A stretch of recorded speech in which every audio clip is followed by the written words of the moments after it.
Welcome back to the best division in football with your boys Authentic and the Beard. The best television show not on TV. We got just a little bit to talk about today. Those Commanders did take an L to the Philadelphia Eagles this past Thursday, 26-18. That seems like that was like 3 weeks ago, I swear. And the Texans did beat the Dallas Cowboys 34-10 on Monday Night Football. Both really not that close of games. I think the Commanders had the closer of the two games. Some news going around the NFL here, man. The Jets general manager, Joe Douglas, was fired today. So a general manager in New York was fired. It was not the New York Giants. Seems that quarterback was likely the main reason. They did draft Sam Darnold. They drafted Zach Wilson. And they traded for Aaron Rodgers. And neither one of those really panned out. So not looking too good for those Jets over there. I don't know if it's a worse situation than the New York Giants, but definitely a close one. The football teams in New York are absolutely struggling. Shout out to everybody that tuned into the Giant Overreaction this past Monday. Was definitely a vibe. Daniel Jones benched. It's looking like that's going to be the case for the rest of the season. The New York Giants are going with Tommy DeVito as the starting quarterback. Y'all got all of my thoughts and all of my frustrations and all of my joy, actually, out there on that Giant Overreaction. Let's bring in the best co-host in the country. The left side to the strong side duo, my brother from another mother. Shout out to my Dukes one time. The Beard is in the building. How you feeling about this Daniel Jones benching for the rest of the season for the New York Giants, my dog? I mean, it took way too long. There should have never been an opportunity to be benched. You just should have never been a New York Giant on the second go-around. That's really what it comes down to. But, I mean, it's... We've been talking about it for weeks now. It's just like he really had to come out the gate firing. You know what I'm saying? Like looking like a top 10, 15 quarterback. I mean, he's basically just not like in the top half of quarterbacks. He's probably in the bottom third of quarterbacks in the NFL. Probably. I don't think you can make an argument that there are three starters in the NFL that are worse than Daniel Jones. I don't think you can either. Yeah. Who? I would say maybe Bryce Young. You could look at the Raiders quarterback situation as well and maybe Gardner Minshew. I don't got those numbers in front of me.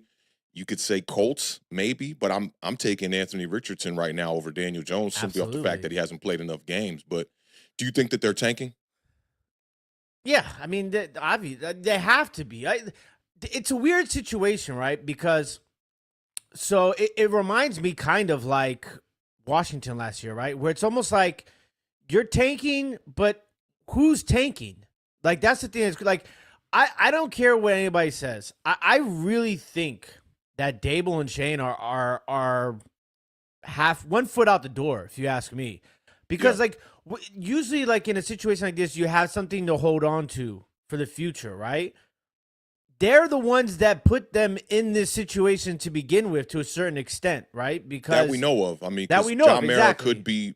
A lot of Giants fans give me pushback on this a lot, and they're just like, "Yeah, it's John Mara." I mean, I don't have the details on it, so I don't think any of us will ever know, to be honest. Yeah, it's a tough situation, but then it's like, are you tanking in hopes that by tanking it saves your job because now you get your quarterback right? But you're the ones that signed Daniel Jones. He was your quarterback. Maybe that's what I'm saying, though. Maybe. Yeah.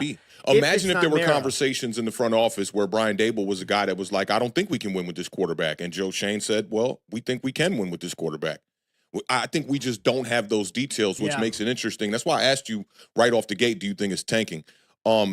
What's my man? Jordan Schultz came out today and he talked about this. He said there's a quote-unquote growing sense that the Giants head coach Brian Dable is coaching for his job over the final 7 games, and that's why they ended up going with Tommy DeVito over Drew Lock because of the familiarity of the system. He already won a couple of games with him last season. I don't know how much, how valid this tweet was from Jordan Schultz, but maybe there's some truth to that as well. But for me, it's puzzling. It's one of two things. It's either Brian Dable is coaching for his job, or the New York Giants are tanking, and they thought that Tommy DeVito made that a little bit easier. I thought that was the case in 2023 too. Can you do both? I would imagine in a sense you could be doing both, right? Tanking and coaching for your job? No, I don't think so. Because if you're coaching for your job, you're going to try to win games.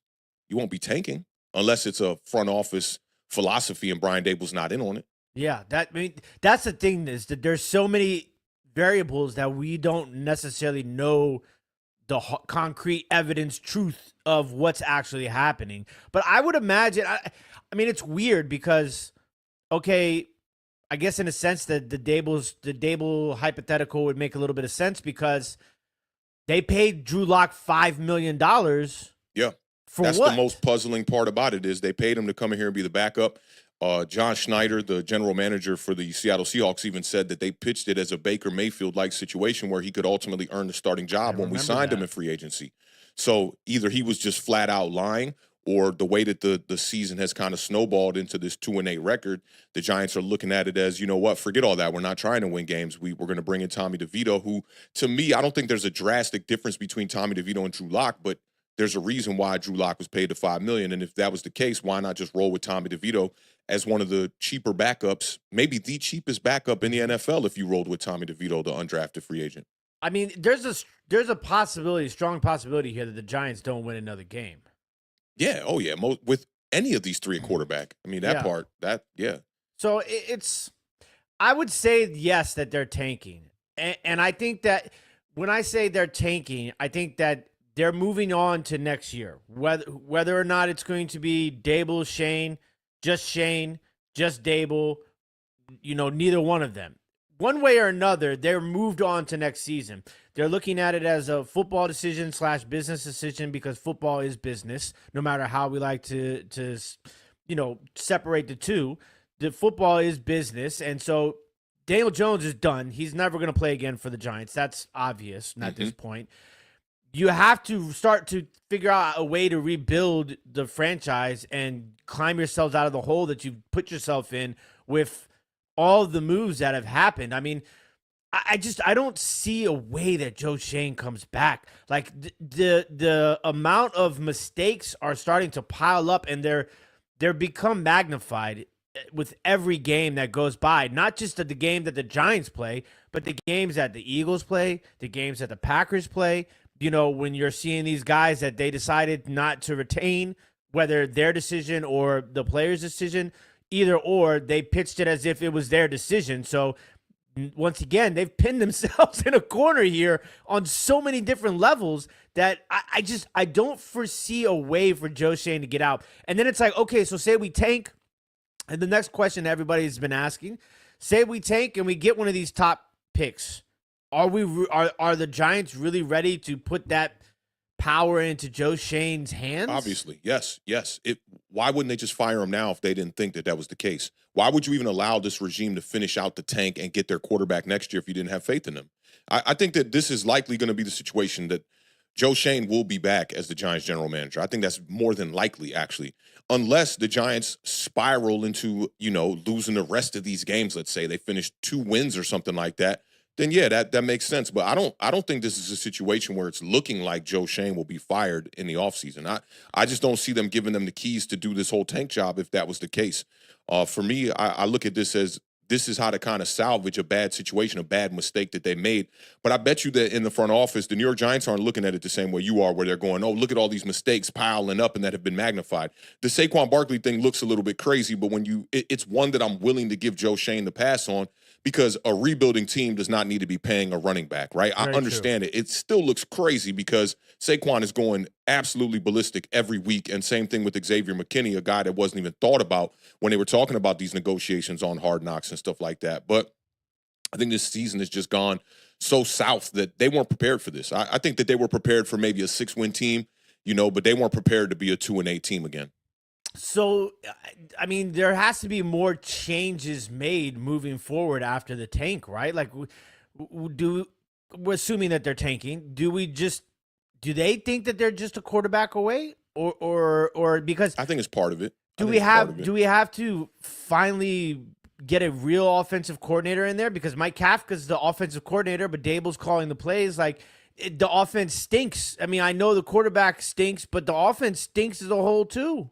if Dable stays, I don't know if they would readdress offensive coordinator. I think that Dable is a real offensive coordinator. We saw that in Buffalo when he had Josh Allen, that that offense was potent, and they didn't have that many weapons. That's the interesting part about it. Like, yeah, they had the years with Stephon Diggs over there, but like, I don't look at Gabe Davis as a game changer, right? Mm-hmm. I don't look at the running backs that they had over there. I forget. Was it Zach Moss as well as they had drafted Cook? I think the first year Cook was there was the last year Dable was there, I think. I might even be wrong on that. But they never focused on the running game really in particular anyway. So for me, this is about getting the quarterback, continuing the rebuild. You know, you look at the rhetoric that Joe Shane has put out there, it's almost as if he has been committed to the rebuild when anybody with eyes knows that he has not been. And this has been a team that they've been trying to build to compete right now. But I think it starts at the quarterback position, obviously, but I don't look at all the moves as bad moves from Joe Shane. I can't sit up here and say that he's just been like absolutely pathetic in every move that he has made. I just think that they've been very reactionary and they haven't been a proactive type of front office. Yep, and they're going to have to be now. I mean, it's the Daniel Jones thing. They have to find a way to put that behind them fast. Yeah, like if you look at, although Russell Wilson, has proven that he is still a playable quarterback and on a playoff team right now for the Pittsburgh Steelers. There was a lot of heat on the Denver Broncos because they invested so much in him and the way that whole situation kind of, unfolded there, but they moved past it very fast and efficient to the point where they got another quarterback, they're winning games, they're in the playoff hunt. And that whole kind of situation, it's kind of like just forgotten about now. It's only brought up in conversation with Daniel Jones. So the New York Giants are going to have to find which it shouldn't be, to be honest. I mean, we're talking Russell Wilson is a Super Bowl winner, two-time Super Bowl appearance. Russell Wilson is likely going to the Hall of Fame. We're talking about Daniel fucking Jones. Yeah. I almost don't even think those two guys should be mentioned in the same breath. The big issue with Russell Wilson was that it was the $60 million plus cap hit. For cutting him, the dead cap hit. That was really it. It's like, are you really willing to part ways with a player simply off the fact that you don't want him on the roster over that amount of money? With Daniel Jones, it's like the out is right there. And I don't think it's similar to the Russell Wilson situation outside of the injury clause, but they're preparing to move on from Daniel Jones. They signed a quarterback today in Tim Boyle, who's a veteran that really has not done nothing in this league. He's played with 5 or 6 different teams: Packers, Lions, Bears, Jets, Dolphins, 4 touchdowns, 12 interceptions. But to me, what that says is that the Giants are likely going to cut Daniel Jones before the season is even over. Because did they sign him to the practice squad, or? Yeah, you always get a guy to the practice squad first, and Daniel Jones is acting as quarterback 3 right now. Drew Lock coming in as quarterback 2. But with Daniel Jones, I think that it would be smarter to cut him now, because if he gets hurt in practice even and can't pass the physical, you're still going to be on the hook for that $23 million. So I think that it would make sense for them to go ahead and just cut him as soon as they possibly can. I've been hearing some rumors about you might see Daniel Jones with another team before Thanksgiving. I've been hearing rumors about that. Really? Yeah. That would be crazy. Yeah.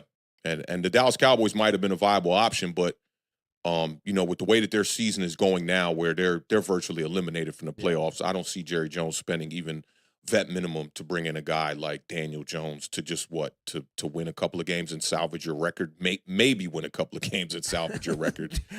So listen, if it happened before Thanksgiving, excuse me, and you got Daniel Jones and the Dallas Cowboys playing against Tommy DeVito and the New York Giants, you can't even make that up.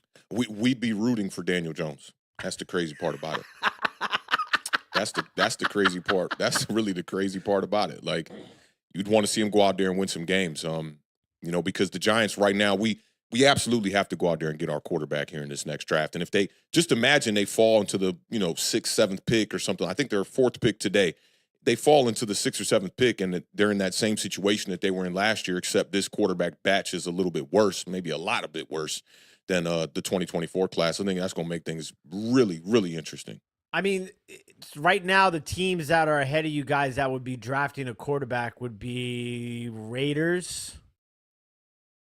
Jackson. Well, the number one spot right now is held by the Jacksonville Jaguars. So it's like anybody that wants the quarterback could trade up. Trade up. So I mean, that's going to be that's going to be the interesting thing, because it's like, how much are the Giants willing to give up if they have to move up? Like, and how much does that affect the rebuild?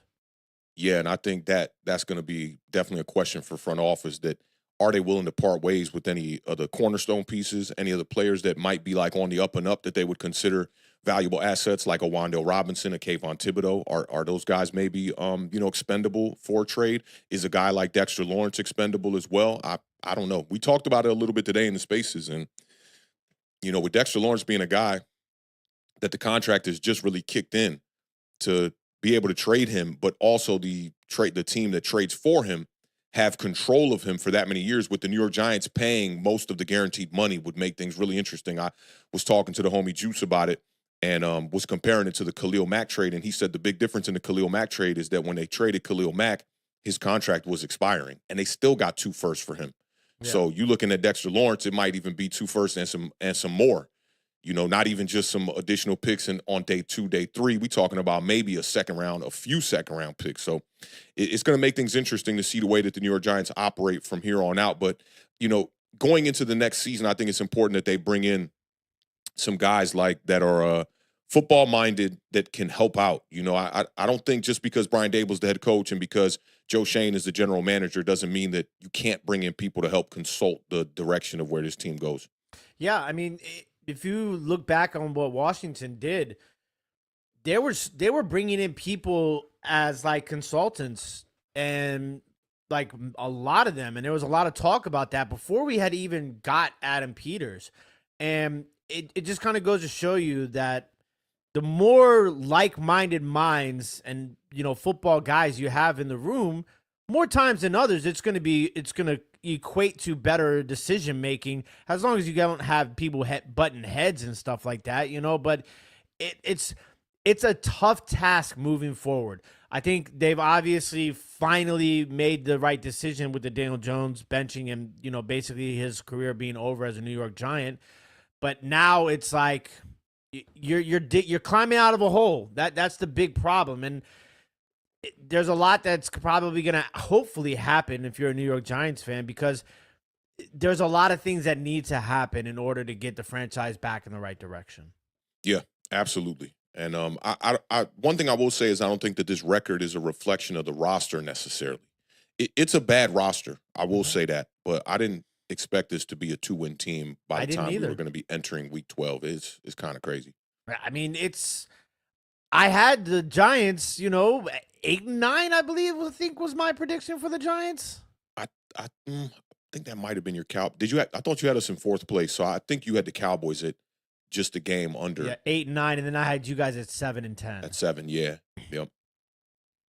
Yeah, it's gonna be interesting, man. The Giants, one of 3 teams to not draft a quarterback since 2019, and one of those other teams is Patrick Mahomes and the Kansas City Chiefs. So that's crazy. Yeah. Like, you think about all the teams that are just drafting quarterbacks because you just never know, and you can never. You got to always keep. I was listening to somebody and they were saying that, like, you don't draft. I think it was Michael Lombardi maybe on some betting show or something like that. And they were talking about Daniel Jones, and they were saying that, like, you don't go after quarterbacks to be good, to be okay. Yeah. You want your you need a quarterback that you can win a Super Bowl with. Yep. If you can't win a Super Bowl with the quarterback that you have, then you need to be looking for the next quarterback at all times. Yeah. And a lot of teams fall into purgatory and don't draft those guys. You got to give teams like the Minnesota Vikings kudos for being like, yeah, Kirk Cousins puts up numbers and all that, but we're moving on. We need to bring in a quarterback. We'll bring in the bridge. And I think the Giants got to do a little bit of the same. But let's get off into these games, man. I'm definitely looking forward to talking about these, especially that Eagles-Commanders matchup. But let's start with the Texans, who traveled to Jerry World with the new shades and all that stuff. They had another issue before this game with some shrapnel falling from the sky before the game, and I saw somebody dodging a piece of like sheet metal. I thought that was pretty interesting. But let's talk about this. Literally, literally, stadium and team. But let's get off into this matchup. The Texans travel to Jerry World to take on the Dallas Cowboys.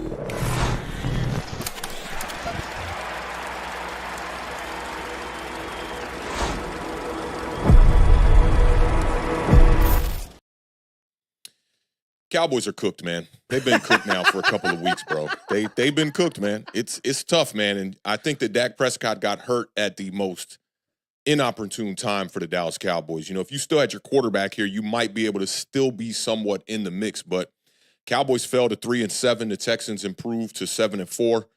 I lost my fantasy game by 2 points, man. C.J. Stroud is just not doing it these days. But the Texans end up winning this one 34-10. They were favored by 7.5. They tripled that, which is kind of crazy. The Cowboys are now on a 5-game losing streak. They're 0-5 at home for the first time since 1989. And when you look at these games, and this is going to be a reoccurring theme for me throughout maybe the rest of the season when we look at the rest of the Cowboys schedule, but 5-game losing streak against 5 teams that, if you looked at the schedule at the beginning of the year, you might say the Cowboys could lose all 5 of these games. Texans, Eagles, Falcons, 49ers, Detroit Lions. Obviously, they played last year, and that game came down to the wire. A call in the favor of the Dallas Cowboys got them to win against them. So, you know, when you reel out a guy like Cooper Rush out there, it's going to be really tough to win games for the Dallas Cowboys against that type of competition. And I think that last year winning the division, which to me the Eagles were the better team in the division, but it just so happened that the Cowboys won the NFC East. It makes things really tough going up against the first-place schedule. The Dallas Cowboys are allowing 31.5 points per game over the last 4 games. They've allowed 27 or more points in all 4 of those games. They've allowed 34 points in back-to-back games. Both these last 2 weeks they've lost with the opposing team scoring 34 points. The Cowboys offense has 1 touchdown in the last 2 games. And the Cowboys' 3 wins came against teams that, when you look at the schedule, especially the beginning of the year, you would have said they can beat those teams, the Pittsburgh Steelers, the New York Giants, and the Cleveland Browns. And really just one unexpected loss against the New Orleans Saints early on in the season. The Cowboys only rushed for 64 yards as a team in this game. And you could see Mike McCarthy from the first possession of this game trying everything in his power to try to get this offense going. He's trying to rely on the run, trying to put CeeDee Lamb in the backfield. They were running jet sweeps and reverses and all kind of plays. And Rico Dowdle finished the day 10 attempts for 28 yards. He was 5 of 15 on 3rd down as far as the Dallas Cowboys and Cooper Rush go. 0 for 4 on 4th down. Yeah. And just overly aggressive in this game. Another game where at the half, you look at it as the Dallas Cowboys are still in the game. 17-10 at the half, but this one was really the Joe Mixon show. And 20 carries for him, 109 yards, 3 touchdowns, 10 touchdowns for him on the season. 8 of his 10 touchdowns have came on the road. He's averaging 5.3 yards per carry on the road as well. And at home, he's been a totally different running back. Just 2 touchdowns, 2.9 yards per carry at home. Joe Mixon has played in 8 games this season. He has 100 yards in 5 of his last 6 games, and he has 100 yards in 6 out of those 8 total games. 20, they are giving that dude the ball. And I think they understand that they still have a young quarterback that a lot of people might look at as a franchise fixer. But at the end of the day, I think that DeMeco Ryans and the rest of that staff are, smart enough to be able to give the ball to their running back when he's healthy. He's got 20 or more rushing attempts in all but 2 games. One of those games he didn't have 100 yards in. But Joe Mixon has a touchdown in all 6 of his games since returning from his ankle injury. They are relying on the run. They are the definition of RTDB, and that is how they've seen a lot of their success. They were 1-3 in the past month coming into this game, and you get Mixon back in that lineup, and they're understanding the importance of the running game. Now, the Houston Texans did not have a wide receiver go over 55 yards in this game. And C.J. Stroud's numbers, look decent, 23 of 34 for 257 yards, no touchdowns, 1 interception. He was sacked just 1 time. They were 4 for 12 on 3rd down. In his past 5 games, he has just 2 touchdowns, 3 interceptions. I'm putting this out there as an early sit-em candidate for the Week 12 version of the parlay that C.J. Stroud is absolutely. I put him on my bench after this game because he cost me this game. Picked up Matthew Stafford on the waiver wire this past week. He put up 31 points in our league, and I had him sitting on the bench thinking that C.J. Stroud was going to get it together against this Dallas Cowboys defense that has allowed 2 touchdowns passing in the past 4 games, and that just didn't come to life. Now, C.J. Stroud is still having like a decent year. He wasn't a guy that was like lighting up the touchdown column last season either, but he wasn't turning the ball over. 12 touchdowns, 7 interceptions on the year. He is 8th in passing yards with 2,628. So I think he's on pace to be relatively the same quarterback that he was last year with a few more interceptions. He doesn't have back-to-back performances this year with at least 2 passing touchdowns, but he did do it twice last season, so we can't put him in the same category as a guy like Daniel Jones. But back to the Cowboys real quickly. You know you have a terrible offense. And yeah, the New York Giants have a terrible offense. We've seen them do some crazy shit this season. But the one thing that we have not seen them do is run a fake punt on the first drive of the game. And we saw Mike McCarthy do that. Literally in his own territory, they run a fake punt passing play at that. Not and even they to sniffed the it out. sticks. Not even because they're expecting it to be, a wide open play. Yeah. And you could tell that they were studying the Houston Texans punt return game. It literally was relying upon one player to make the play. They had the two guys on the outside on the gunners, and then one guy is in the middle of that defense, and they're banking on that guy turning around and pretty much not expecting a pass play to leak out in the middle of the field. So I'm not too, worried about it getting to the sticks, but I'm more worried that you actually had the balls to call a fake punt on the first drive, your first drive of the game, just down 7-0. Come on. I mean, I understand that Mike McCarthy's coaching for his job here, but that's something that I've really only seen a guy like Dan Campbell do, and not on the first drive. He does that type of stuff when they're winning the game, stuff like that. But the strip sack fumble was also another interesting play because Cooper Rush ends up getting strip sacked. His offensive lineman picks up the ball and had a moment of like, Lucas, Al Bundy, maybe I could score a touchdown. And he tried to actually run the damn ball, and they end up stripping him and returning it for a touchdown. It's weird. Like, the Houston Texans, to me, did not play that great of a game. But I think that the Dallas Cowboys are so strapped on the offensive side of the ball that it just made things very easy for the Houston Texans to go out there, get a 2-score lead early on the back of Joe Mixon. He had the 2 rushing touchdowns to start the game and just coast to victory. Cooper Rush ended up throwing the ball 55 times in this game. The Cowboys did have 56 attempts because of that fake punt. He was 32 of 55.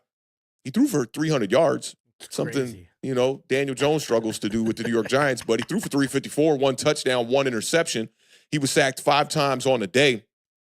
McCarthy did say that Cooper Rush will remain the starter, but they'll have a couple of packages for Trey Lance. I thought that was crazy. Listen to this real quick, and then I'll kick this over to you before I give you some final thoughts. Cooper Rush's rankings across the league since becoming the starting quarterback, okay? So just compare him to the other guys. When he's a starter, these are his numbers. Completion percentage, 32nd in the NFL.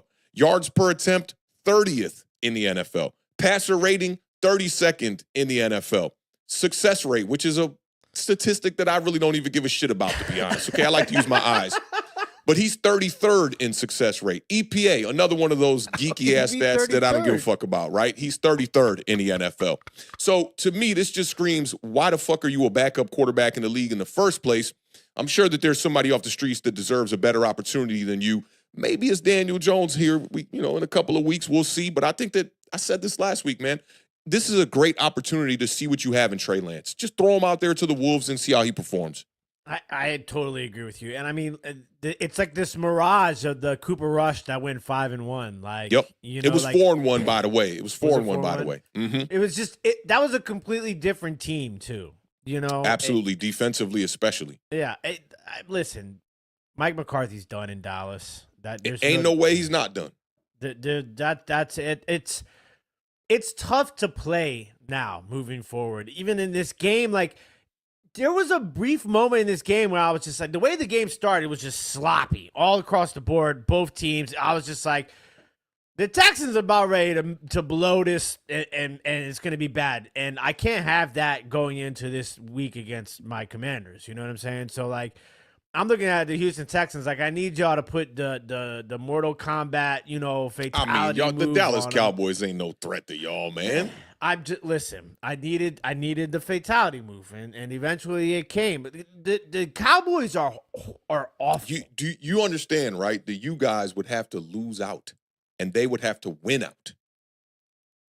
They have 7 losses already. I just don't want to lose to them. Like, I need them. I'm just saying, this game had nothing to do with the Commanders. In my mind, I need them coming into this, week feeling defeated, and they feel defeated. Or no, they have a 2 game. They would give you 2 games because y'all got 7 wins, not 8 wins. So yeah, they would have the luxury of being able to lose 1 more game. Yeah, listen, the Cowboys. And shout out Monique. I know we've been giving her a tough time, and she's not here again. I ain't been giving her no tough time. Don't you put that evil on me. I mean, we both kind of did one of these last week. Yeah, I just we wondering where she at. Wondering where you are, but. Yeah. She was putting up the stats on Twitter side by side, and she, trying to understand what happened to this game. Yeah, and it really comes down to it. I said this so many times this year. Like, if you look at the top teams, they're running the rock. Joe Mixon might be one of the best free agent pickups in the entire offseason, to be perfectly honest with you. If you think about it, Saquon Barkley, the top three, Derrick Henry, the top three running backs. What's my dude from Green Bay right now? Josh Jacobs, running backs. Aaron Jones, running back. I mean, look. Any others we need to talk about? Definitely not Rico Dowdle. Andrew Van Ginkel. Oh yeah, that's a good move. Don't forget about him. Daniil Hunter. Oh no, that was a trade. I think that was a trade. But listen, 64 yards to 141 yards on the ground. Dallas Cowboys, they're cheddar bobbing. They're Plaxico Burressing. Okay, missed field goal, 2 turnovers. We should give him 3 turnovers for turning the ball over twice on one damn play. And a turnover on downs. 4 turnover on downs, like you said. Right? Mm-hmm. 4 of them. 4. I mean, like, and the thing is crazy is you talked about the fake punt being so early in the game, right? Like, it's almost like these teams are like, I don't know what's going through their minds. Like, they think that, like, it's fourth quarter, like, all the time. Like, it's fourth quarter for Mike McCarthy, man. His offense. The final whistle blew on You Mike come McCarthy. off a game, bro, where you had 47 net passing yards. It's desperate. You're desperate mode right there. They can't do anything. They ran 79 plays, but got 10 points. Yeah. Mm-hmm. Like, you cannot be a functioning offense in the NFL and run 79 plays and get 10 points. Like, I understand if you're going 3 and out, 3 and out, 3 and out, 3 and out. Good job, Sarah. 79 points. I mean, 79 plays and 10 points. It's just, and the 5 sacks, and the Cowboys lost 2 more offensive linemen in this game too. Yep, on back-to-back plays. That's what was crazy. I thought they were still at a commercial break. They came back as another player on the ground. I'm like, dang. Yeah, so it's tough. CeeDee Lamb is. I mean, he has what? Does he have a 100-yard game this year? Maybe 2. And putting up like 90 in this game was impressive. I ain't gonna lie. He was making some plays and he was keeping them in the game early on too. But they lost Jake Ferguson also. Mm-hmm. So it's tough in Dallas right now. They gotta figure some things out too. And it's interesting though, like how I almost like you don't want to see guys get hurt. Obviously, and especially with Dak signing that big contract, it would have been interesting to see how different the team performed moving forward the rest of the season with Dak, because they have a lot of holes. Obviously, the run game is huge on both sides of the ball. I mean, they cannot stop.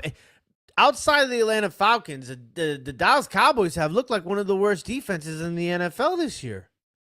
Yeah, and I know the absolutely. competition is they've been playing that first place schedule, and a lot of these games I saw you got to put some other losses. teams in that mix too, though. Carolina Panthers defense has been trash this year. The Saints, since the first 2 weeks, their defense ain't been good either. Yeah, and it's just there's a lot of things going off here, and I mean, like, I don't know. I don't know. They have a lot to do too moving forward. Let's go back to one thing you talked about with paying Dak Prescott, right? You see now why they paid him, right? He is their team. He is their offense, literally. And when this is like the situation where people were like, when you bring in Mike Glennon for Daniel Jones, but like times 3,000 with Dak Prescott here. That offense is not the same offense without Dak Prescott, and they weren't that good with them. Yeah, to be honest.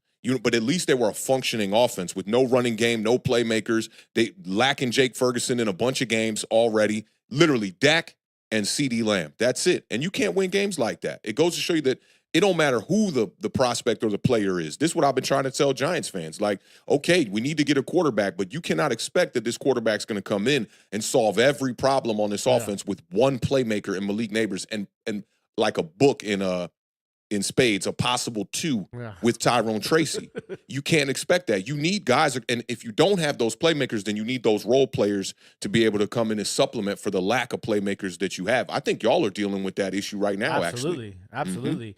And this is the thing is, I'm not too familiar with where they are cap-wise next year, but I mean, we looked it up last show, Yeah. and it wasn't great, but it was like 20 million or something and like then, I mean, are they going to sign Micah in the offseason? Yeah, I think they're going to have to, man. I think they're going to have to. They're going to make him the highest paid non-offensive player in NFL and history. you push it into the future, man. You pull a Saquon type of contract. You don't, you backload the contract so you have some room, some wiggle room up front to make moves and build around them, because the window for Micah Parsons and the Dallas Cowboys is going to have to be in the next couple years, not in 6 years. You feel me? It's going to be at the beginning of his next contract. They have to not win at in the end. the next couple of years. I mean, Dak's a 4-year deal? Yeah, I think he was a 4-year deal. I think so. With a 5th-year option? There's no 5th-year option on his contract, no. So, I mean, they're gonna have to figure something out because they just paid Dak, they just paid CeeDee Lamb. They need They need a running back. They're gonna have a whole new coaching staff too. So it's gonna be an interesting.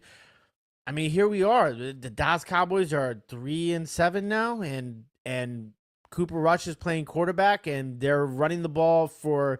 They probably have the worst running offense and worst rush defense now after this week in the NFL. Kai's saying they'll have $100 million after they restructure and their post-June cuts for certain players too. So I mean, if they have that kind of money, they can bring in the right pieces. You just got to hope that there's some free agent players out there that can come in, make an immediate impact. And I did want to kind of go back to something Sarah was talking about there with Danielle Hunter. I forgot that those were 2 free agent acquisitions. They pretty much swapped. The Minnesota Vikings had Danielle Hunter, allowed him to walk in free agency, and the Houston Texans had Jonathan Grenard. They allowed him to walk in free agency. Better fits for both teams. They just ended up signing the other guy. Check this out now. Danielle Hunter, okay? 3 tackles, 2 sacks, 3 TFLs in this game. They're paying him. I love the contract. He's 30 years old. They gave him a 2-year deal at $49 million, $48 million of it guaranteed. So it's basically a guaranteed 2-year contract, right? So you're looking at a good 24 million, 24.5 million each year. He's got 48 pressures on a year and 8 sacks. Now let's compare that to the Brian Burns contract, which is 5 years, 141 million, 87 million. The crazy part about it is Brian Burns got more guaranteed money than Daniel Jones. That's the crazy part about it. I know it's an extra year on the contract. Daniel Jones had a 4-year contract, but he has 39 pressures, 6 sacks, compared to Danielle Hunter's 48 and 8 sacks. And I don't know if you remember when we were doing like who the New York Giants should target in the offseason, when we were, doing some offseason content, some of the stuff I was doing on Bleacher Report. Danielle Hunter was the guy that I thought that we should target, because if you think about it, with Daniel Jones signing the contract and the New York Giants and Joe Shane kind of, leaning towards competing, a 2-year deal at $48 million sounds so much better than the 5-year at $141, $87 million guaranteed. I understand Brian Burns is 26. He's 4 years younger, right? But at the end of the day, the way that it lined up would have been better with the contracts with John Runyon, with Jermaine Illuminor being on a 2-year deal, with Greg Van Roten and Aaron Stinney and the other depth pieces you brought in for the offensive line, all 3 years and under contracts. And I'm sure Danielle Hunter might have took a little bit of a pay cut as well to go over there and play with the Houston Texans. I'm going to go to the Houston Texans over the New York Giants at a certain time after you see C.J. Stroud go out there. But I thought that was interesting. And another guy that got signed for cheaper than both of these dudes is the guy that y'all signed for the Dallas Cowboys, Dorrance Armstrong, who he's making like 14 or something like that a year. And the numbers are just 1 pressure less a game, literally, than Brian Burns. It's just interesting when you look at these different contracts in comparison to the productivity. And I mean, Danielle Hunter's, I don't know if you could even say that. Like, Brian Burns is on a pretty damn good defense with Dexter Lawrence and no Kayvon Thibodeau now. He's been banged up, but Azeez Ojulari comes in and he's serviceable. Productive, yeah. Yeah, and then you add the linebacker core, Micah McFadden with Bobby Okereke. These are good surrounding pieces. So I just thought that was something interesting. And it's being swept under the rug. A lot of Giants fans don't like to, and I'm the opposite, bro. I like to look at the mistakes dead in the mirror and go, we fucked up right there. That's how I like to look at it. A lot of these Giants fans want to be like, "Yeah, stop talking about Saquon. Stop talking about Xavier McKinney." You know, it's like these were all pro players that the New York Giants had on their roster that they allowed to walk in free agency. It's just pretty interesting. And the Cowboys are going to have some decisions to make here as well. Like, do you commit to a rebuild with a quarterback being paid the highest salary of any quarterback out there in the league right now? Can you even commit to a rebuild? Could you trade Dak Prescott? Maybe. I mean, if you're going to commit to a rebuild, I mean, you're going to have – you can't – they're in such a difficult situation. Dak, CD, Micah, you can't. Well, Micah's not paid yet. Yeah, but let's assume that they're paying him. Only right? if they're not committed to the rebuild, though. If you say tomorrow, man, when we go into next season, we thinking rebuild, you could trade Dak Prescott, figure out what you want to do with Micah Parsons, and you have one player that's a hot, or two now because they did pay Trayvon Diggs. You got two players on the roster that you paid. Y'all kept Terry McLaurin around after y'all gave him a 3-year deal. It wasn't a max deal. 3 years, I think, like $70 million, but y'all kept him around in a rebuild. I mean, what's a worse situation? Obviously, the Giants are a worse situation, right, than the Dallas Cowboys. But the Dallas Cowboys have a sticky situation too because you put so much money and invested into Dak and CD, right? Now you have to figure out how to plug all the holes. They lost so much defensively. It's almost like they put in all that money into Dak and CD, thinking that even though we lose Witt and we lose Quinn, we'll kind of plug and play some other coaches, some other guys that fill some of these holes that we lost on the defense. We still have the core of our defense. We should be okay. Well, what did they lose personnel-wise? They lost – Dan Quinn is the biggest loss of all, and he's not even a personnel type of thing, right? So, like, I'm just trying to think, like, they lost Dorrance Armstrong. They lost some depth. Who else did they lose, though? Oh, Stephon Gilmore to free agency to the Minnesota Vikings. I'm sure they didn't expect. Oh, we lost Authentic momentarily, ladies and gentlemen. So, I mean, Kai, how many other people did you guys in the Dallas Cowboys lose in the offseason? That's one of the things that StreamYard was just like, like it's a Cowboys fan running StreamYard like, Authentic, we're not trying to hear none of that shit. I mean, the Dallas Cowboys have a tough situation moving forward. They're going to have to make some decisions. And the problem is that infrastructure in Dallas is a problem. I think most fans would agree at this point in the stage with Jerry Jones. The infrastructure is a problem there. They don't really have a GM, so to say. You know, like it's that's where there's it's like co-operated by Jerry and his son Steven. Yeah, they lost a lot of players to the Washington Commanders. But like I said, a bunch of depth. That's why I asked you to name the players, right? And Tyler Biadasz is a center. He's not on the defense. So you're looking at Dante Fowler and Jonathan Hankins and Armstrong and Dorrance Armstrong. Is that enough do we look at that as reasoning why they stink right now? No, I don't think so. No, I think it's injuries. Coaching. Obviously, they lost Kendricks for a long time there. Micah Parsons was banged up, not out there. DeRon Bland banged up, not out there. Trayvon Diggs missed a game, not out there. And then you topple all that with Mike Zimmer as a defensive coordinator, a totally different scheme in year one. I think it has more to do with that than it has to do with personnel. So you think it's an outlier then this season defensively for the Dallas Cowboys? Do you think that? No, I don't. I think that the Dan Quinn effect, bro. Do you remember this defense before Dan Quinn got there? They were one of the worst defenses in the league. Yeah. The personnel's not that different, right? They still got some of those cornerstone pieces over there. They still had guys like Vander Esch at the linebacker position, right? Yeah, so they personnel-wise, to me, were never a great defense. Offensively, same thing. The Dallas Cowboys won 12 games 3 years in a row, and I never had the same thinking as a lot of New York Giants fans. Like, you put Daniel Jones on that offense, he'd be better, and like all that crazy shit. I thought, okay, you got Tony Pollard and Zeke Elliott. It's okay. Yeah. You got Brandon Cooks as wide receiver 2. Is that good? Yeah, it's good, but it's not like I'm not looking at them like the Philadelphia Eagles going, man, personnel is ruling over there. Not at all.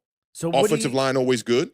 They need to address. What do you think the most important thing is that Dallas Cowboys need to address moving forward? Offensively, it's an alley-oop, bro. It's a running back. Running back.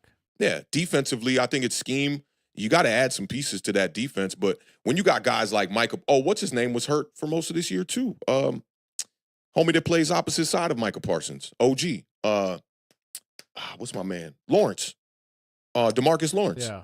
Been out for almost the whole year, almost been out with that foot injury or whatever it was. You have a top and I think 10 people pick. overlook that. You have a top 10 pick in Dallas Cowboys. What are you doing?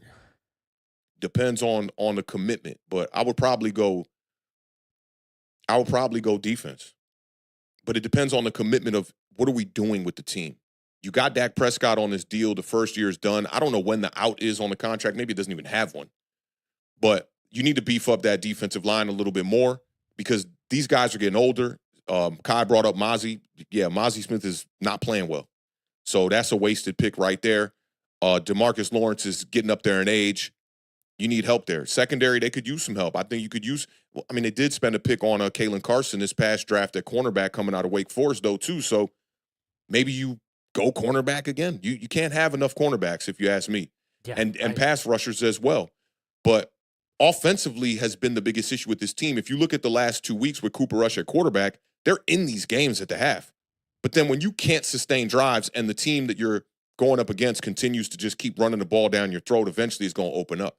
And that's kind of what happened in the game that we're going to talk about next. It's even when your defense is playing okay, your offense is the correlation between the offense and the defense is so important that if they can't manage to stay off the, I mean, they ran 79 plays though, yeah. And that's going to happen when you're throwing the ball that much. If they were running the ball effectively, they wouldn't have had that many plays. Time would be burning. But you're throwing the ball, incompletions, all that. Like, the other team is just running the ball down your throat and scoring a lot of points. Like I said, man, C.J. Stroud didn't really even have a great game. No. Didn't even take – he had like sloppy. 11 fantasy points for me. I'm like, bro, come on. That Nico Collins touchdown getting called back on the second play of the game. That could have won the game for me, for real. Yep. Tough game. But – the Dallas Cowboys, I was almost spot on with the score on this game. I said 30-10. And it was, 34 to 10. 34 to 10. Yeah. What did I have it at? You had it a little less. I think it was 24-13 you had it. 24-13. And honestly, when I looked back at this game and I saw the score again, I was like, 34. Where did they get 34 from? Points come from? The defensive touchdown, 3 touchdowns from Joe Mixon, and a couple of field goals. Yeah.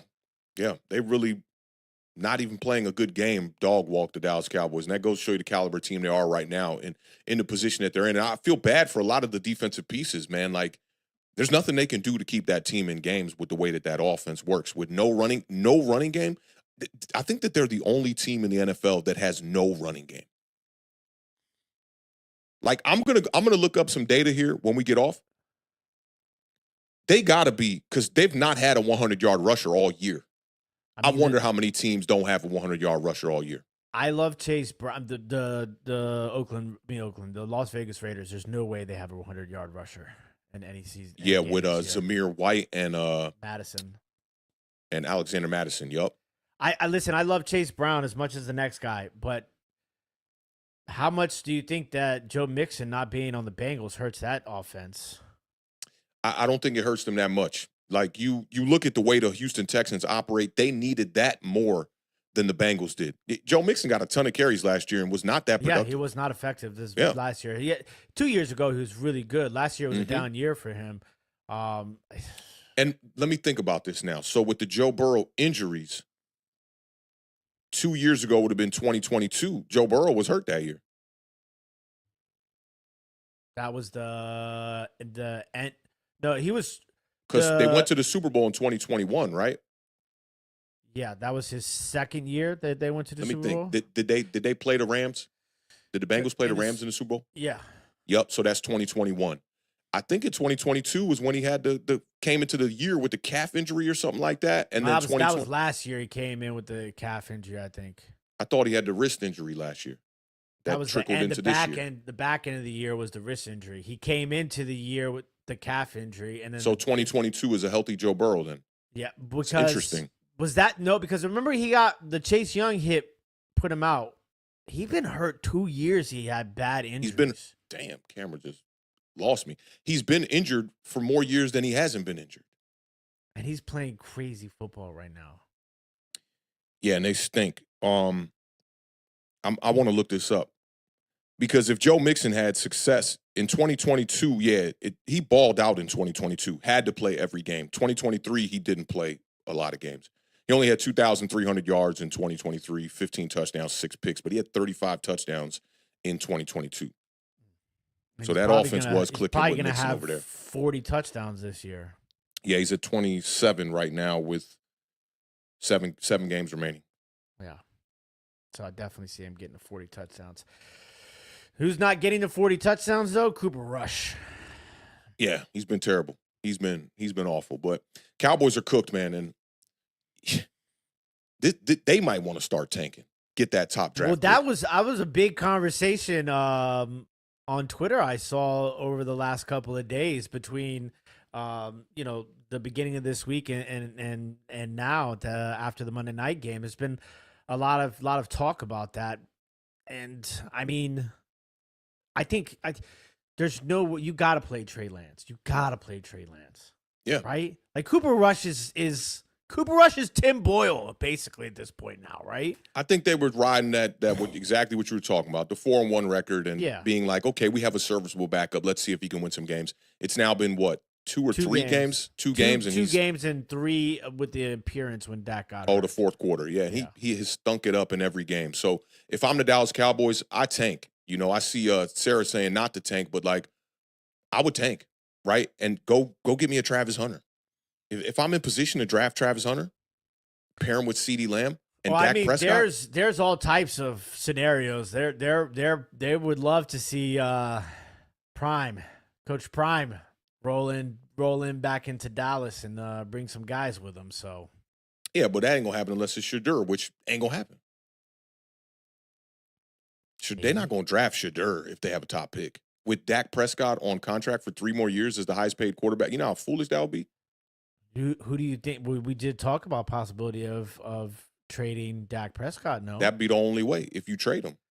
I mean, maybe like New York Jets. New York Jets, what? Trade to the Jets? They're not going to do that again. They just did it with Aaron Rodgers, who was Aaron Rodgers. I was going to say arguably, but like he's just a better quarterback than Dak at the time they traded for him. He's coming off back-to-back MVPs, just a year removed. I don't think they're bringing Aaron Rodgers back next year. They're not going to go for Dak. You've already fucked up the quarterback 3 times. I don't think they go for Dak. If anybody would go for Dak, it'd be more. I could see the Giants going for Dak more than the Jets going for Dak. God, the Giants fans will lose their minds. Yeah, when Dak hadn't signed his contract, everyone was talking about that. Like, yeah, we'll take Dak Prescott in free agency, but I doubt that's the case. I think they're going to stick it out with Dak Prescott, and then if you get to the top, let's say you get a top 6 pick and Travis Hunter's there, you'd be a damn fool not to take him. And then even when Dak's contract goes away, you got CeeDee Lamb's only like 24, 25 years old. He's not an old guy. He's got at least 5 years left. You pair him with a weapon like that would work out. Long list of teams waiting for Archie Manning, apparently, Gregory, which is the craziest thing in the world to me, by the way. Yeah, he still ain't even really played no ball. And they're like, he's the best quarterback coming out in the next 3 years. I'm like, next 3 years. Y'all on some different shit, bro. Y'all are on some different shit. But let's get off into this next game, man, and then we'll get the folks up out of here. I'm definitely looking forward to talking about your Commanders here in a bit of a funk here, man. Let's get to it.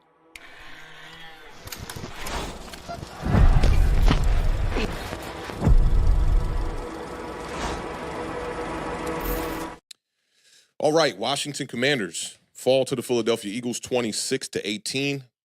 Their record does not improve, as your Washington Commanders website said last week, to 7-4. They fall to 7-4.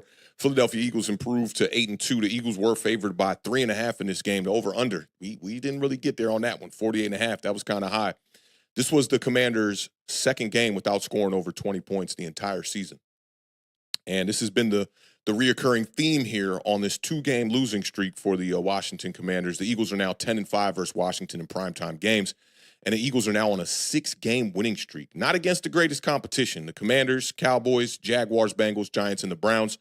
You could, I won't even say argue. The Commanders are definitely the best team that they have beat on that 6-game winning streak. The Eagles have scored over 20 points in all of those 6 wins and over 25 points in 5 of the 6 wins. Commanders' 2-game losing streak is the first losing streak of the season. Y'all have not lost back-to-back games this entire year, and the Commanders have seen their struggles on the road this year. Quarterback play at home, wins and losses on the road. They're now 3-3 on the road. The Commanders are 4th in scoring, averaging 28 points per game, but have scored under 20 points in 2 of the last 4 outings. The Commanders' offense is top 10 in points per game, yards per play, third down percentage, and touchdowns per game. Red zone scoring is the only category that the Commanders are not top 10 in right now in the NFL. They were 2 for 2 on Thursday Night Football, but it just was not enough. Third down was absolutely huge in this game, and the Commanders were terrible on third down. This game was boring through the first 3 quarters. I mean, let's just call a spade a spade. 1,000%. That's the last thing that you needed it to be, was boring. Yeah, it was boring. It was. I'm like waiting for the points. 7-3 at halftime, 10-6 at the end of 3 quarters. 2 missed field goals in the first half from the Philadelphia Eagles, and then Saquon Barkley was like, "All right, man, give me one of them little mushrooms from the Mario Brothers. Give me one of those little. Give me a little feather. Take a little feather. I'm gonna turn into a raccoon." And he took over the game. His last 7 carries went for 85 yards and 2 touchdowns. Game over. Saquon Barkley. The Eagles rushed for 228 yards as a team. Saquon ended the day with 26 attempts, 146 yards, 2 touchdowns, the 39-yard big-time run, 5.6 yards per carry, 2 receptions for 52 yards. Kenneth Gainwell was eating a little bit in this game, too. 4 for 43 yards, averaging 10.8 yards per carry. What were you saying there? Back-to-back plays, Kenneth Gainwell went for like 13 and 14 in back-to-back plays. Yeah, man, he was definitely effective in this one. And the last chance for the Commanders came with the Commanders down 19-10 in the fourth quarter with 4 minutes, 58 seconds remaining, and Jaden Daniels was intercepted on first down. Beautiful coverage by Vic Fangio over there with the Philadelphia Eagles and a little bit of a quarters coverage. Reed Blankenship fooled Jaden Daniels as if he was going to be taking that step back in the quarters as the safety and just darted down on what was a little bit of a like scissors concept from the Washington Commanders. The Eagles scored 2 plays later. They scored a touchdown to go up 26-10. And yeah, man, the rest is history. This game was pretty much out of reach. Another game where the scoreboard kind of looks a little bit like it was a closer game than it really was. I thought the Eagles really ramped things up with the running attack in the fourth quarter and took over this one. What were your thoughts on this matchup?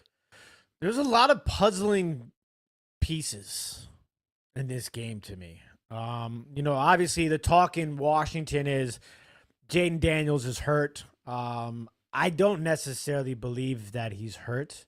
He might be hurt, but he's not injured. The whole program thing coming into play here, obviously.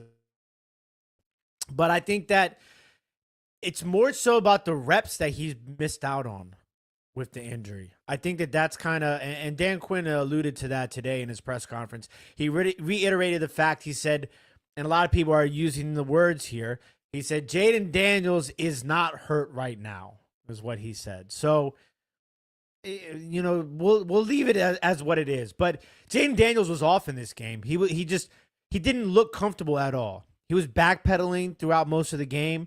The pressure was there. And to be perfectly honest with you, the Philadelphia Eagles secondary played lights out. Their coverage, and yes, I think this is going to be an issue, and we talked about this a little bit in the previous segment.